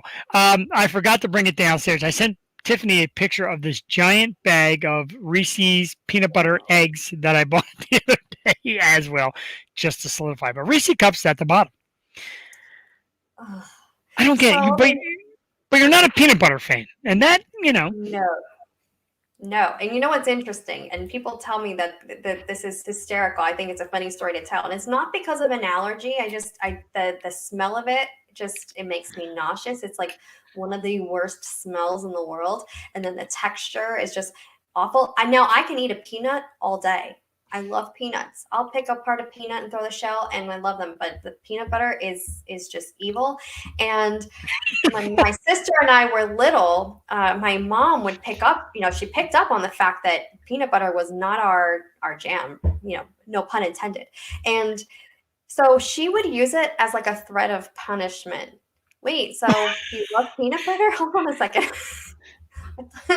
Well, anyway, so if when we were younger and she was like, oh, I saw that one. See? When we were younger, if she thought we were lying or we were getting in trouble, she would just threaten us with a peanut butter and jelly sandwich, and we would fess up like that because we didn't like it. And that's how much we disliked it. And I still despise it to this day. It's just, I don't even have any in my house right now. I'd be getting in a lot of trouble. I'd be eating peanut butter and jelly all the time. So the next fewest votes, a little surprising here, but when you look at a list of 9, some have to get their votes no matter what, and that was Snickers with 6. I am surprised. I'm a little surprised. I don't mind the Snickers. It's not my go-to, but if I'm somewhere and somebody offers me Snickers or somebody's got them at the house, I will partake. It's like one of those things that's like if there's a candy bowl out and it's, one of the only options that are decent, I'll take it and be okay. Julie Harmon, Julie called your peanut butter story depressing. It is a funny story. I love telling that story though, because it's like I think no one else has that story. That's what makes it so interesting. That is unique. That is very unique. I like Snickers too. So Snickers was second. So next up with 7 votes, and you know what? I'm good here. M&M peanut. I don't like the oversized M&M with like the hard crunch. Not really my thing. I like the smaller smaller M&Ms better, but I can do a peanut M&M if there are no other options. No other options. I like that. I'm not going to dig through my kids' Halloween candy bowl and pick out the M&M peanut. But if someone offers it to me and there's nothing else, I'll take it. Oh, that is too good. Maria Daniel sent me a video of her really killing Shoop. I'll check that out later. She's great. Thank you, Maria. Next up, and this is where it starts to hurt. Like my heart hurts here. Kitkat. Who the hell gets rid of a Kitkat? Like it's like the best. Kitkats. Have you ever had a Kitkat like frozen, like cold? No, but I would. Try it. It is life-changing. Like cold. I like that. Yeah, put it in the freezer or in the refrigerator, and it's cold, and it's got that extra. Then it'll have a little bit of that extra crisp to it. It's really, really good. Dark chocolate, light chocolate. I like them both. This next one, again, surprise, 9 people. 9 out of, I don't know, there's like 100 and something, but 9 people want to get rid of Twix. What? It's the only candy with the cookie crunch. So do you pronounce it caramel or caramel? Usually caramel. Caramel's for you snobby Virginian people with your glasses. I'm Pennsylvanian at heart. I'm sure you're Pennsylvanian at heart. Pennsylvania, yeah. And where am I from? Kentucky, yeah, it changes every week. Pennsylvania, I call it, yeah. Oh, Ray, go out and get it, babe. She said that this is making her crave candy. I can't eat any of it. That's right, your eating habits, I forgot. But I've got candy. I've got a big bag of Reese's peanut butter eggs I'm eating after the show. Let's get on to the next one. This is where it starts to be a little more like, oh, yeah, you're not kidding. The nasty ass Butterfinger. Nasty. And a lot of people said it gets stuck in their teeth. Ew. Peanut butter and stuck in your teeth? Like, it got, and a lot of people were like, what was the big craze? Remember, like, they had the great commercials like Bart Simpson, better not lay a finger on my Butterfinger, became catchy. Oh, yeah. But the candy sucks. why they It got to does. market it well, just to try to sell it. Aw. Allergies. What kind of allergies? Chocolate? Like, am I having a chocolate allergy? Oh God, I'm jumping off a bridge. I love chocolate. I love chocolate, except when it comes in the form of one of these last. Well, no, wait. This one shocked me. This one actually makes me mad, and it's not the dark. It's the regular, but still Milky Way with 20 votes. I can agree with that. I don't really like Milky Really? Way. I thought everybody liked Milky Way. No. That's like the one that, like, at Halloween, everybody throws that in the basket to get rid of it. It's popular though. It's- It's like if you go. It's like if you go to the bar and you're gonna have a Miller Lite. It's like Milky Way. It's like, all right, it's beer. Well, like Milky Way, all right, it's candy. I'm Yeah. eating it. You got to eat the dark. Dark Milky Way is where it's at. The next two, a slam dunker, and the top one wins by a landslide. Next one up is Baby Ruth. Nasty. can go. 28 people. Again with the this poor guy. He's going to get me checked into a clinic by the time this is all said and done. Aw. See, now Ray said Milky Way was her favorite when she could have candy. Milky Way dark. I'm telling you. I'd risk allergies. I would get sick to have Milky Way dark. And number one, Todd West, I know you said get to the best. Well, the best is actually the worst in this case. 56 people came out with the disgusting coconut nastiness known as Almond Joy. No, I love that. The favorite of all of those candies. I'm upset. Are you kidding me? upset. Almond Joy is your favorite out of that list? Out of that list, yes. And what didn't make the list that's my favorite, like, of all, is York Peppermint Patty. Ugh, amazing. Really and M&Ms and regular M&Ms. Oh, regular M&Ms are terrific. I love those. I would never get rid of them. Yeah. Jed said yuck. Are you yucking Almond Joy? Because to me, it's a disgusting piece of candy. I love Almond Joy. And Todd West is with you. Todd and See? Todd, he loves the Almond Joy. And his fiancee Julie was going to say Almond Joy, but she felt bad for Todd. Don't feel bad for Todd. Say Almond Joy. They suck. What a disgusting candy. No. I love the coconut, the chocolate, the almond. Yes, it is just a very, like, when they marry together, the flavors is just an enjoyment all around. And you know what I do in the wintertime when I want to make myself a little hot toddy and have a little fun when it's cold? I'll make a hot chocolate, but add in some coconut rum, and it tastes like a nice warm Almond Joy drink. That sounds disgusting. It's amazing. Three Musketeers, you need to make the list. Now, Three Musketeers are not a fan of it. It's just it's like a fluffy piece of milk chocolate. So do you like milk chocolate or dark chocolate better? Dark chocolate. Oh, baby. Same. Love dark Same. chocolate. And all the candies that come out with dark chocolate. Like I said, dark chocolate Milky Way is the bomb. Todd West is talking about dark chocolate Almond Joy with a hot toddy. Me and Todd, we get along great already.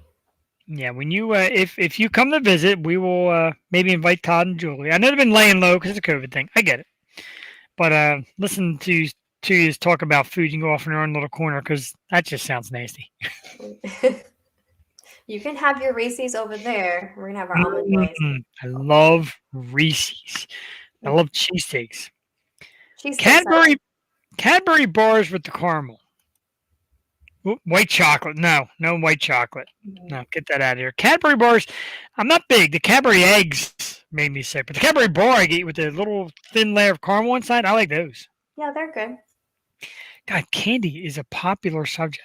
They should do like the top 100 candies. Oh, man. I'm not a fan of like the Laffy Taffy or sweet. No. What are they called? The little square Starburst or anything like that. I don't like that kind of stuff. I'd rather stick with the chocolate. Like Skittles.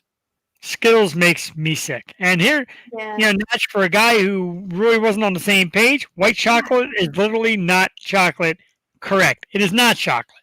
I love him. He's like my favorite. I know. He's like our favorite viewer. Every Wednesday, 8 o'clock Eastern time. Not quite sure what the time it is Argentinian time. Make sure you come back because you got great comments. Where is he from? Argentina. Tuning in from Argentina? Oh, Tiffany, you're like worldwide. Your face is like everywhere, which is absolutely awesome. Oh my Um, goodness. he said, "Cool, I'll come back." Absolutely, do it, man. And one of these times, come to America. Come on out. Yes. I make you sick. Why do I make you sick? Skittles are delicious. Oh, she said Skittles are delicious, but here's the deal, and I'm going to be fair because I love Ray, and I'm going to be fair to you. If you can't have candy like chocolate because of allergies, I can understand where you would enjoy Yeah. those sweeter candies. I get it. I get it. I would prefer Starburst over Skittles. What like is your take on like Swedish Fish or Sour Patch Kids? Don't like Or Sour gummy Patch Kids. Jed Chris said, I don't like sour candy. Neither do I. Love Swedish Fish, even if it gets stuck in my teeth. And one of these days, I'm going to lose a tooth to a Swedish Fish. Love 'em. They're addicting. You just can't stop. You can't. And you know what? When you're in like a workplace, if you're like in an office, never bring them. I used to work in an office. I used to buy myself bags of them, little bags, put them in a drawer, come back next day, gone. Don't do it. Wow. And candy really brought out the viewers. The viewers are pumping up. Comments, hate mail. Man, I didn't realize candy was so passionate. It brings everyone together though. Do you see? Even if we're arguing, there's still just love at the end of the day. Yes. The comment of the day: Swedish Fish are, in fact, a gift from God. They're like the Jeff Perini of candy. They should make like a Swedish Jeff, like candy with me and a You make your face into with a beard and everything. Yeah. kind of like gummy bear. Oh, I love gummy bears too. Oh, I'm a big gummy Same. bear fan. They're so good. Julie loves sugary candy. I agree. I like sugary candy. I like my chocolate. Food brings all together. It does. Mm-hmm. National Cheesesteak Day. It's Yosho Candy Day.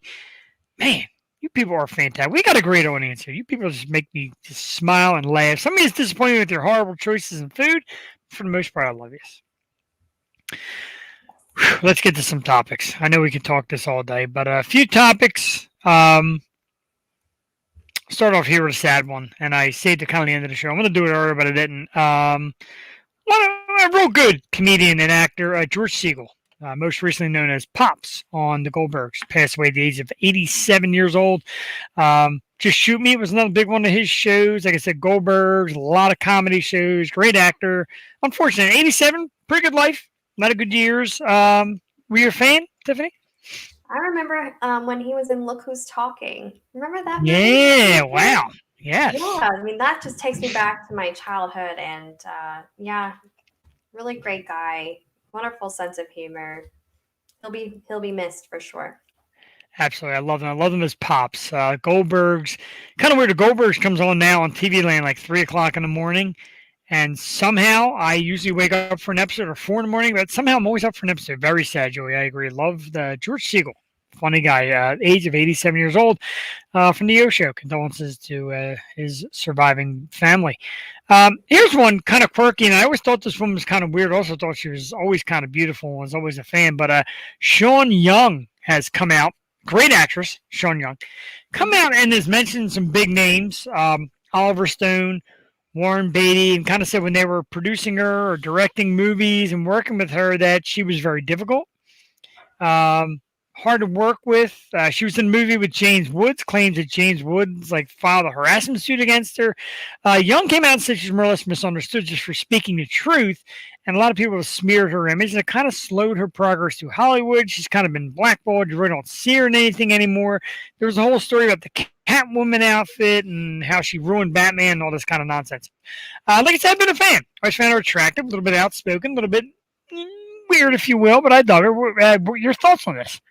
Your thoughts on females in Hollywood, so to speak? I think that sometimes people find assertive women intimidating and kind of difficult to deal with. And, I think that, for so long, I think the viewpoint was, I want to sound wrong, but like women are, down here and men are up here.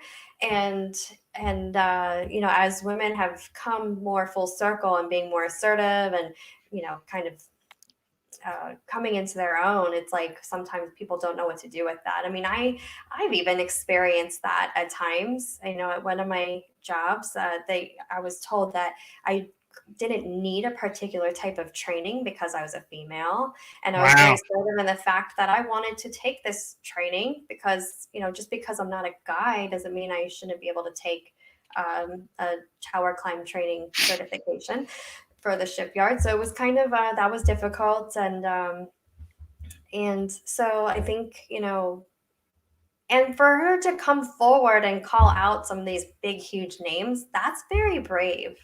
Yeah, And big I think, names. hats off to her for being able to speak her truth. I think it's a wonderful thing.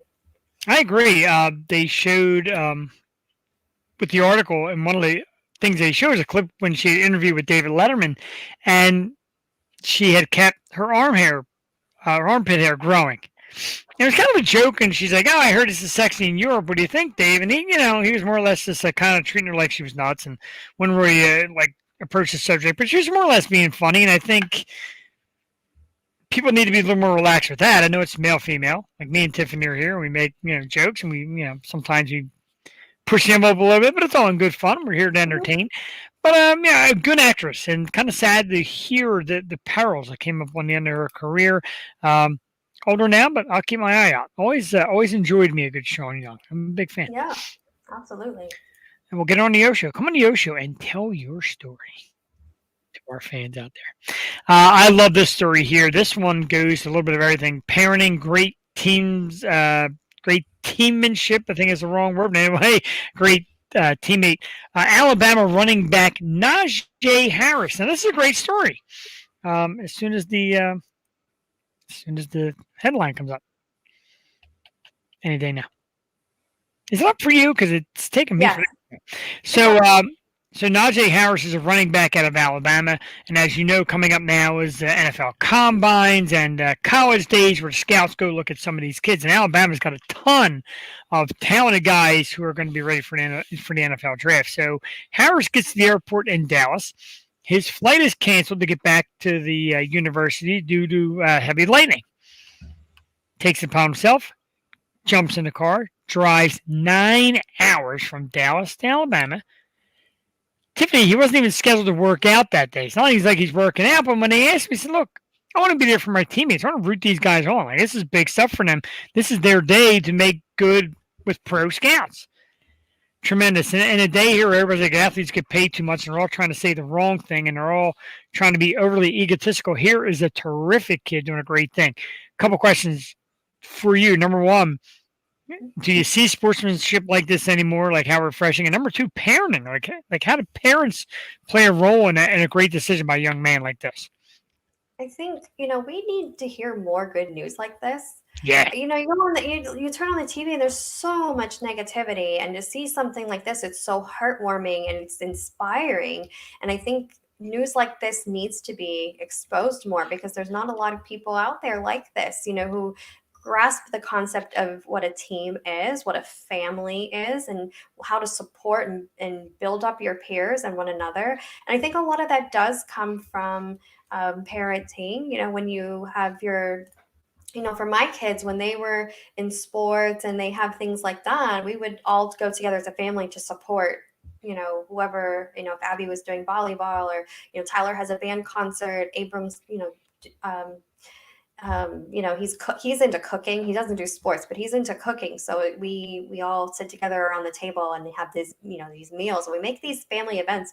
But I strive to make sure that they all encourage each other and uplift each other. And I think that's an important thing for kids to learn is, and I think that's something they carry on as they get older. It's so important. And to know that he did that, it wasn't an obstacle. Sure, I'll get in the car and drive 9 hours. He didn't have to do that. But the fact that he did, it's just, that means a lot to his teammates too. Yeah. The people he was supporting, 100%. And then you pay it forward.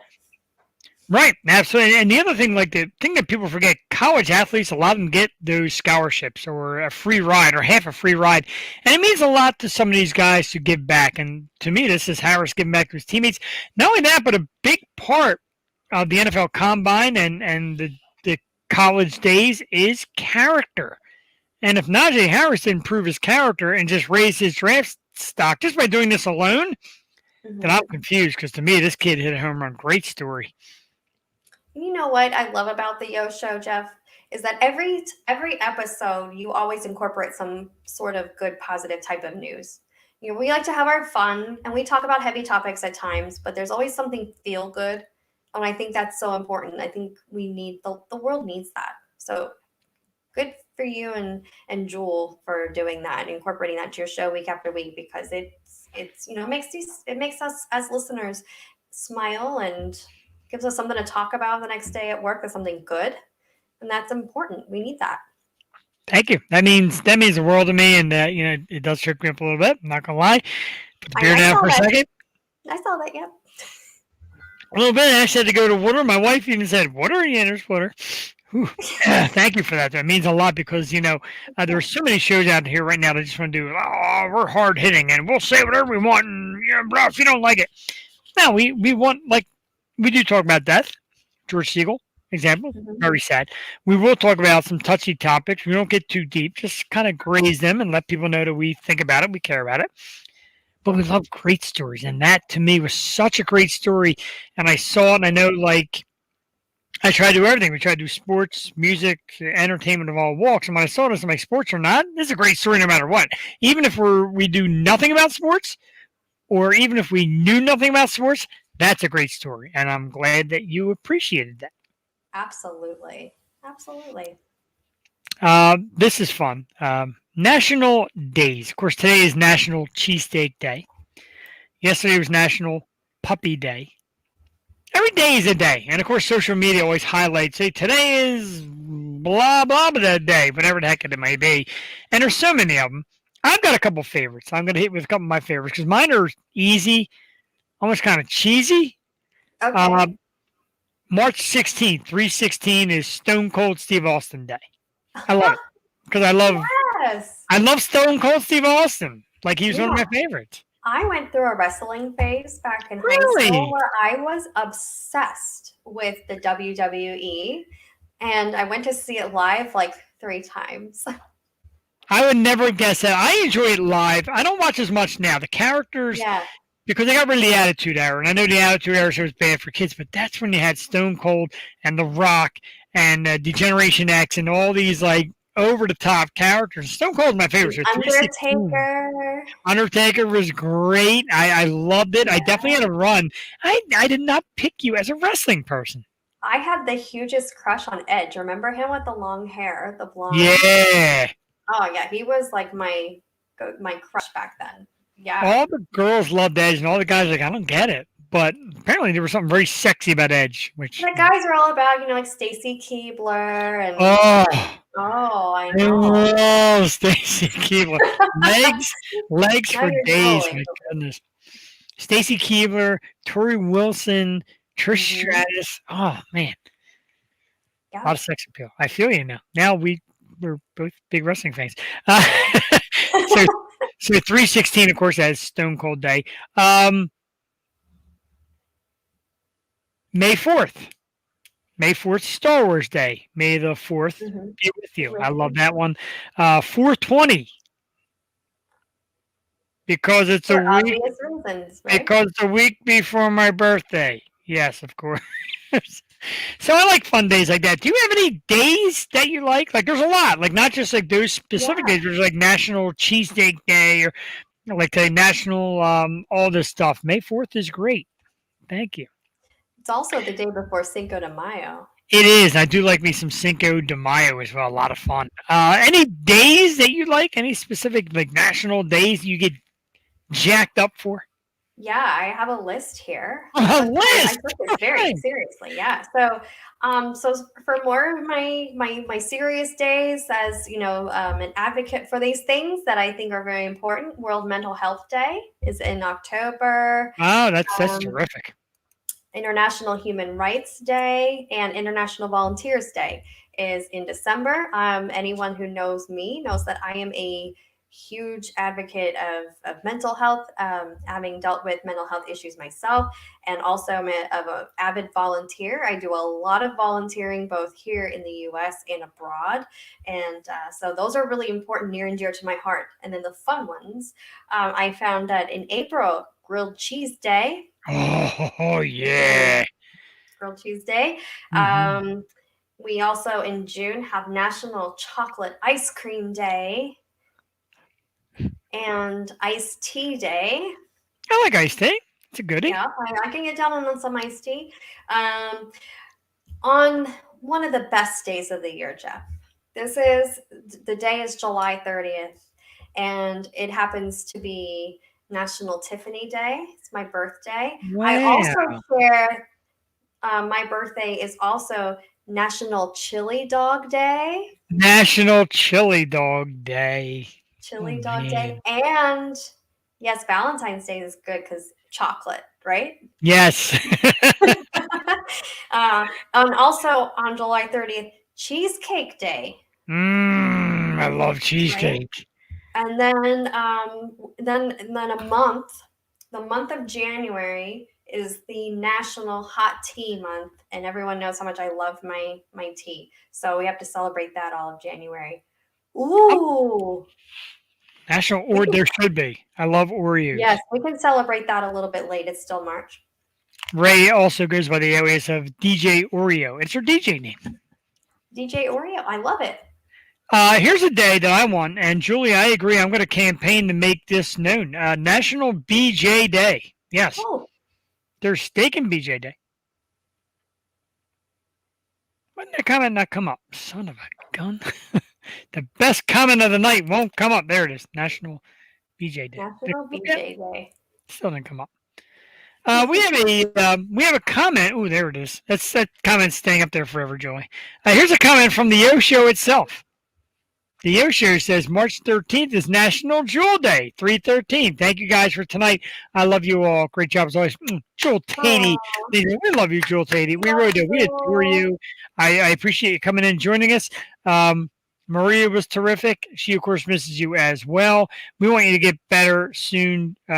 Jewel, of course, had a lot of dental work. Sent me a picture that she forgot she sent me because she was on the pain meds and was just face full of gauze and Oh no. chunky little chipmunk cheeks. And we love you, Jewel. We miss you. Get better soon. From that sad moment to my favorite holiday, steak and BJ Day. I do love it. I do love a good steak and a good schnuckle, if you will. Oh wow. Wow. Well, Ray doesn't hold back, and I appreciate that. Thank you, DJ Oreo, Ray Squishy. I still can't pronounce your last name. I'm going to try.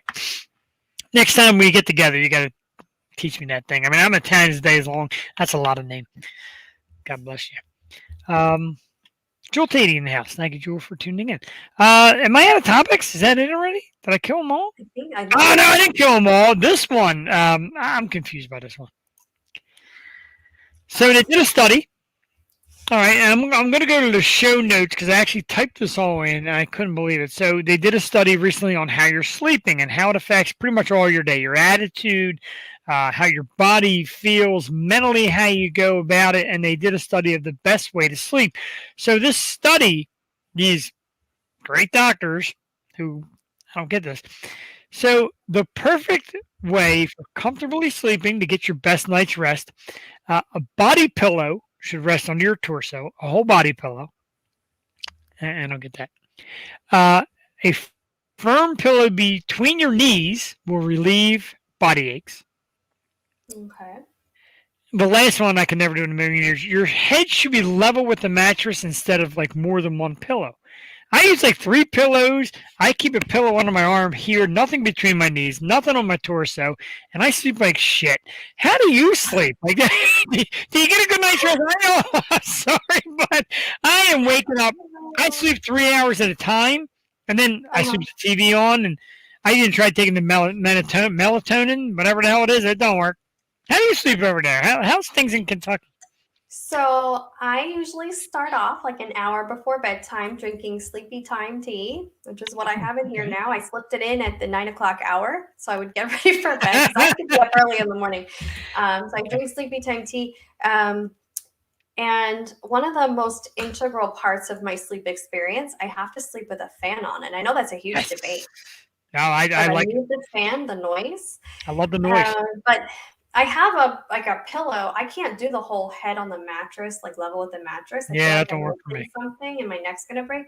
So I have that, but I also have like little pillows on each side that I can snuggle.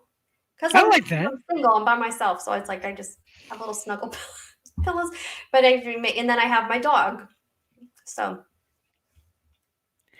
So remember that, fellas in Kentucky, Tiffany sleeps alone. You can get a chance to snuggle. It's our latest contest. Snuggle with Tiffany Mosher. Just drop your emails to Jeff at the Yo Show. We'll make sure to get you You're gonna Tiffany's filter the address applications for me. out in Kentucky. And then here's a good one. I can't sleep with socks on either. I like that. Me either. Socks? No way. Me Hate it. either. Socks they're so uncomfortable. Your feet sweat. I'm a sweater. Call me The cardigan only- because I'm a sweater. The only time I was able to sleep with socks on was when I was in Nepal and it was freezing cold. And so it was like I had to have them because I was freezing. But otherwise, no, I can't. No socks. Yeah, even No. freezing cold, I can't do it. I just don't. I like sleeping with socks. That is a good It call. just increases the body temperature like 25 degrees. And I know I'm exaggerating, but it just feels like that. You are exaggerating. No. I do that a lot. One more topic. With this last topic, Uber, who doesn't have enough to do in life, is actually entering the prescription medication delivery business. They have formed a little conglomerate with a company known as Script Drop, and they're now going to be available in 37 different states to drop off medication to you. I like the idea from a standpoint of certain people that need medication do have a hard time getting out of the house. What I'm worried about is medication being dropped on somebody's doorstep when they're not home and people getting their hands on medication. Good idea, bad idea. I'm on the fence with this one. I think it's a convenient service for those who can't drive or are, very ill. But you come into the things with, are the correct medications getting dropped off? Like, Yeah. sometimes we don't read labels. We're just like, oh, we just assume, and we just, how do you know it's correct? And yeah, what if it gets stolen off the front porch? You can't, and that if the service claims it was delivered, would you get a refill? And sometimes when you go to the pharmacy, you have to show an ID to prove that you are who you are to get this prescription. How are they going to regulate that? Would some of not to, this is probably bad to assume, but you don't know if sometimes they're going to get stolen just by the Uber drivers. You don't know who's handling the stuff. There's no going to the pharmacy and getting it from the pharmacist directly to the patient. There's all these middle people, so you don't know what's going to get tainted, if something's going to get mixed up, or I didn't think of that. Tainting, and I mean, there could be Percocet or Oxycontin or something in there that switched out, something that looks similar. If you don't know what the pill looks like that you're supposed to take, if it's a little white circle that's this big, well, anything can be that. So let's switch it out. Nobody knows, and that could create adverse effects. And you don't know which allergies people have. I'm going really deep into this. I'm a very analytical thinker, so I'm just going down the rabbit hole. But I guess I'm more on the side of I don't agree with it. The more that I talk about it, I get it. I'm not really a big fan of it. My buddy Steve Giordano said half the bottle will be gone by the time it hits the door. It could. Some of the things, like can't trust anybody nowadays. And yeah. I mean, even like people joke to me that, oh, you deliver beer, how much do you hit before you get there? Well, no, I don't, because it's in like sixtels and cans and all, and that's my business, and I'm drinking dry. But you never know. You don't know who's out there. That's horrible. Yeah, I think for the most part, people are good, honest people, but there are some people that aren't. You never know. It's definitely great for someone to get their medication switched out with something else just because of the street value, and that ends up hurting them in certain in a certain way, adverse reaction or whatever. That would be the terrible part of it. I agree. That I agree with 110%. So it definitely has its challenges, but good luck to Uber. They seem to figure out a way to do things. I mean, they get people to deliver food without dying. I guess they could figure this out. Some shout outs to people who give us some likes and loves. We love the little emojis. Slam them if you're watching. Andrew James Blindner, one of our former guests and a great actor. Dwayne Piper, Eric Herbert, Mike O'Neill, Lucky Rachel, Tyler Jenkins, and Rosa Freshcorn with the likes. Some loves from Patty Hartman. My main man, Todd West and Julie Hartman. Thank you guys both for the love. My wife, Cassie Perini. Another great podcaster himself, Mick Manhattan from Scene Snobs. What's up, Mick? Love, of course, from Maria Daniels. And, of course, Phil Meng, who is now a big-time fan of our program. Phil, we're going to need you tomorrow during work to play a little hooky because you got to come join us tomorrow at 2:30 in the afternoon. I'll let him know when I see him tomorrow. Absolutely. See him tomorrow. Tomorrow is big. You see it on the scroll down the bottom. I'm going to repost it here. Me and Tiffany come back with a little bit of rest. 2:30 tomorrow. We start. Interview is 3 o'clock. It is the one and only super hot rock band, Dirty Honey. We're going to have John and Justin from Dirty Honey right here on the Ocean. We're going to talk about their brand new song, California Dreamin', which is outstanding. We're going to talk about a brand new album, self-titled album, Dirty Honey, which is coming out very soon. And we are so stoked. I need you, Tiffany, to give me a moment of your deepest thought, your excitement. Frozen. That's what I'm gonna have to get over by tomorrow. This is huge. I mean, I'm not used to talking to famous people. So the fact that some this group that are on my Spotify playlist, actually on my drinking playlist to be specific, I like to listen to them, to have a good time and let loose, and to know that they're gonna be on the show tomorrow is amazing. It's amazing for the no-show resume. I love it. I agree. And these guys, and looking through their history, they were just recently featured in Rolling Stone last month. Rolling Stone being the only unsigned band, which is weird because I know now they have PR, but they were the only unsigned band to reach number one. Like number one on the charts, this band. They were most recently interviewed by Eddie Trunk. So I'm going to be interviewing somebody that was interviewed by Eddie Trunk, who's like one of the most superior rock interviewers out there. And they're going to be with us tomorrow on a very special year show. I made a special show for this when I got the message from their PR group and said, hey, Dirty Honey's got a window. And I said, guess what? That window is now filled. Well, I think the important thing to remember is, at the end of the day, they're just people like you and I. And so, yeah, they might be interviewed by these major Rolling Stone and major people that interview celebrities all the time, but they're also used to the underdogs like us, So I think it's going to go fantastic. I think we're going to have a great time. I think so too, and definitely if you're out there and you're watching, and tell your friends. I got a lot of friends of mine that are like, yo, man, Dirty Honey, the real deal. So come check out. They're part of this new wave of these younger bands coming out with real rock sound like back in the day. And throw some names at you like these guys here. And, of course, Greta Van Fleet, who's one of my favorite bands of all time. And I got a couple more here, just people I've been listening to on the Norm. The Dead Daisies is a band I fallen in love with, that hard crunching guitar sound, classic rock sound. Blackstone Cherry is a band I've been getting into lately, and and even groups like Steel Panther who bring like the glam rock thing back. It's instruments, and it's not just all electronic and script and digitals, and it's just real hard music.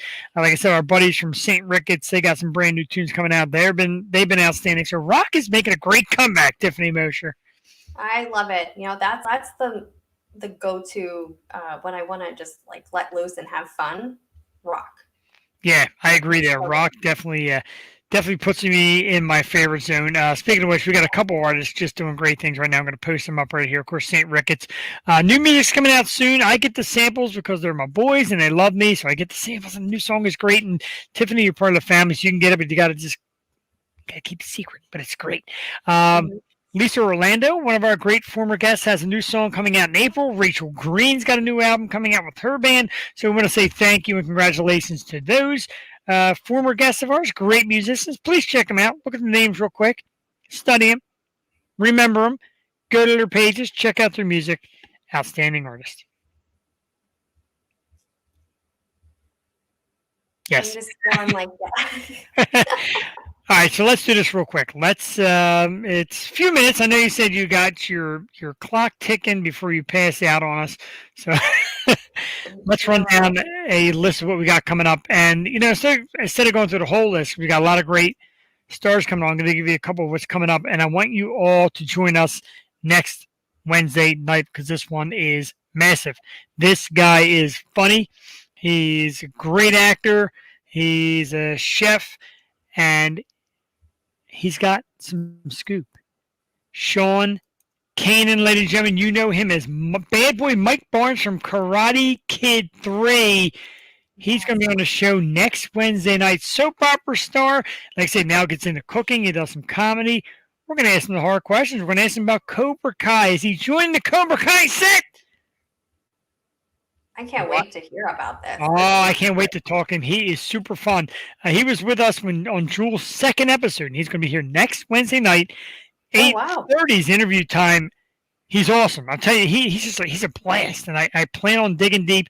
My buddy said, yeah, he's going to break the scoop on the Yo Show if he's going to be on Cobra Kai. Maybe not, but I'm going to ask him. You might just release some major news on the Yo Show. Wouldn't that be some serious dunk? That would be. That would geek me out. I would faint. I also want to give a huge shout out to this one coming up April 7th. We have the amazing Sharon Leah with us on the program, and what is great about Sharon? She hosts an amazing charity. Picture her right there. It's called Ladies Who Rock for a Cause, and they put out their lineup last week on a big Facebook thing, and it's an awesome lineup of female artists. One of our very favorites, our very own Susie Corey, is going to be part of this amazing lineup. Yay! And Sharon's going to come out and talk to you. April 18th, I believe, is the date. Tickets are available now on Ladies Who Rock for a Cause Foundation Facebook page. Check it out. I think it's like $9.99 for a ticket. Great female artist. Like I said, Susie's on the list. Sharon's going to be with us on the 7th to talk about the charity and talk about her music and a lot of great things. Very exciting. April 14th, one of our favorites. This guy just needs no introduction. Longtime fan and friend of ours. It is the amazing pop singer, Mr. Aaron Paul. Oh, he's so awesome. Tiffany, if you at least tune in, maybe we even try to sneak on because Aaron loves people. He likes a lot of people together at the same time. He's so much fun. Jewel loves him. I love him. You cannot have a bad night when Aaron Paul's in the house. Like, you just don't, you leave happy. You do. I love him. Oh, yes. Let me know. I will clear my schedule. He is so much fun. I will always clear my schedule for the Yo Show. You know that. We appreciate that, and I'm not going to spill too much of your beans, but Tiffany Long and Short pretty much decided to join us tomorrow afternoon for this great interview with Dirty Honey. We greatly appreciate that. Yes. Terrific share night, and we're right on time. Something I don't do very often. Humongous thanks to the beautiful and talented and funny and smart, and I can go on and on and on forever, Maria Daniels, who actually sang Shoot for us as well. Let's give her a little bit of a round of applause. You got her to sing. We got Tiffany to sing. You made me sing, you suckers. Very much not nice to you, but I do appreciate it, and I appreciate everybody tuning in. We had a great audience and a lot of fun. Don't forget, of course, April 17th, I'm going to post this right now for everybody to see. The wedding of, I should say, Todd and Julie. He misspelled his own name as Tops. Starting to think that me and Tops are both having some beers right now. Oh, Jesus, that is terrific. Congratulations. Yes, congratulations indeed to Todd and Julie. Very excited for you guys. Great couple. Two great people who totally deserve one another. Great show tonight. Again, thank you for everybody that tuned in. Thank you for your great comments. My humongous, heartfelt thank you to Tiffany Mosher again for stepping in, jumping in.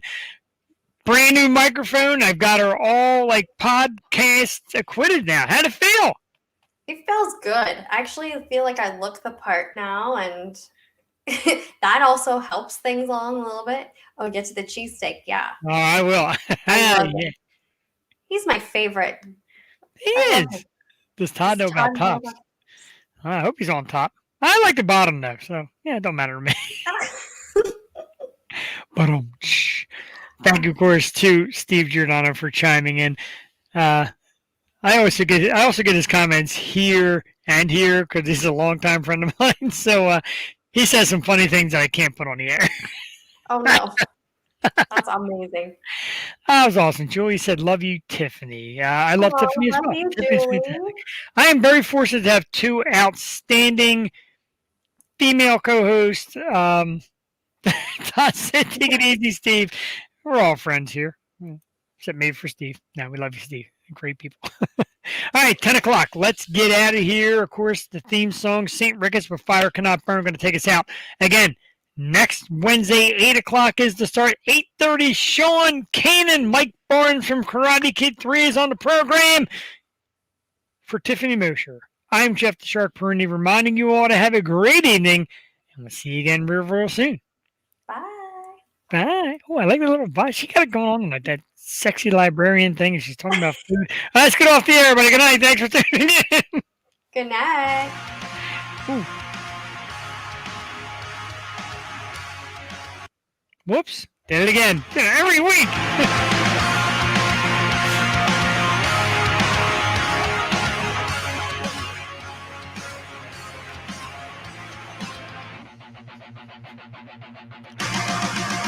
Was it truly pleasant, the taste of it, poison deeper than you know? Can't listen to this. What's the point of it?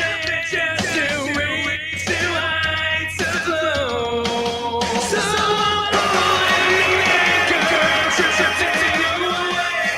Let it burn, it's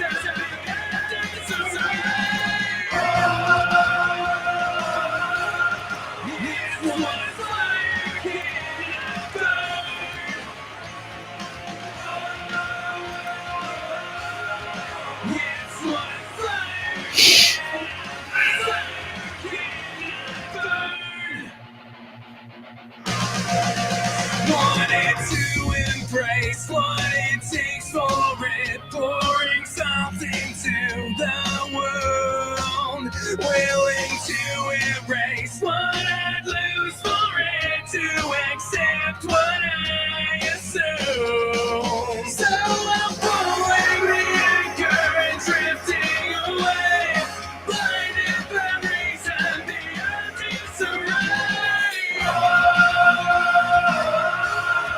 It's what fire cannot burn.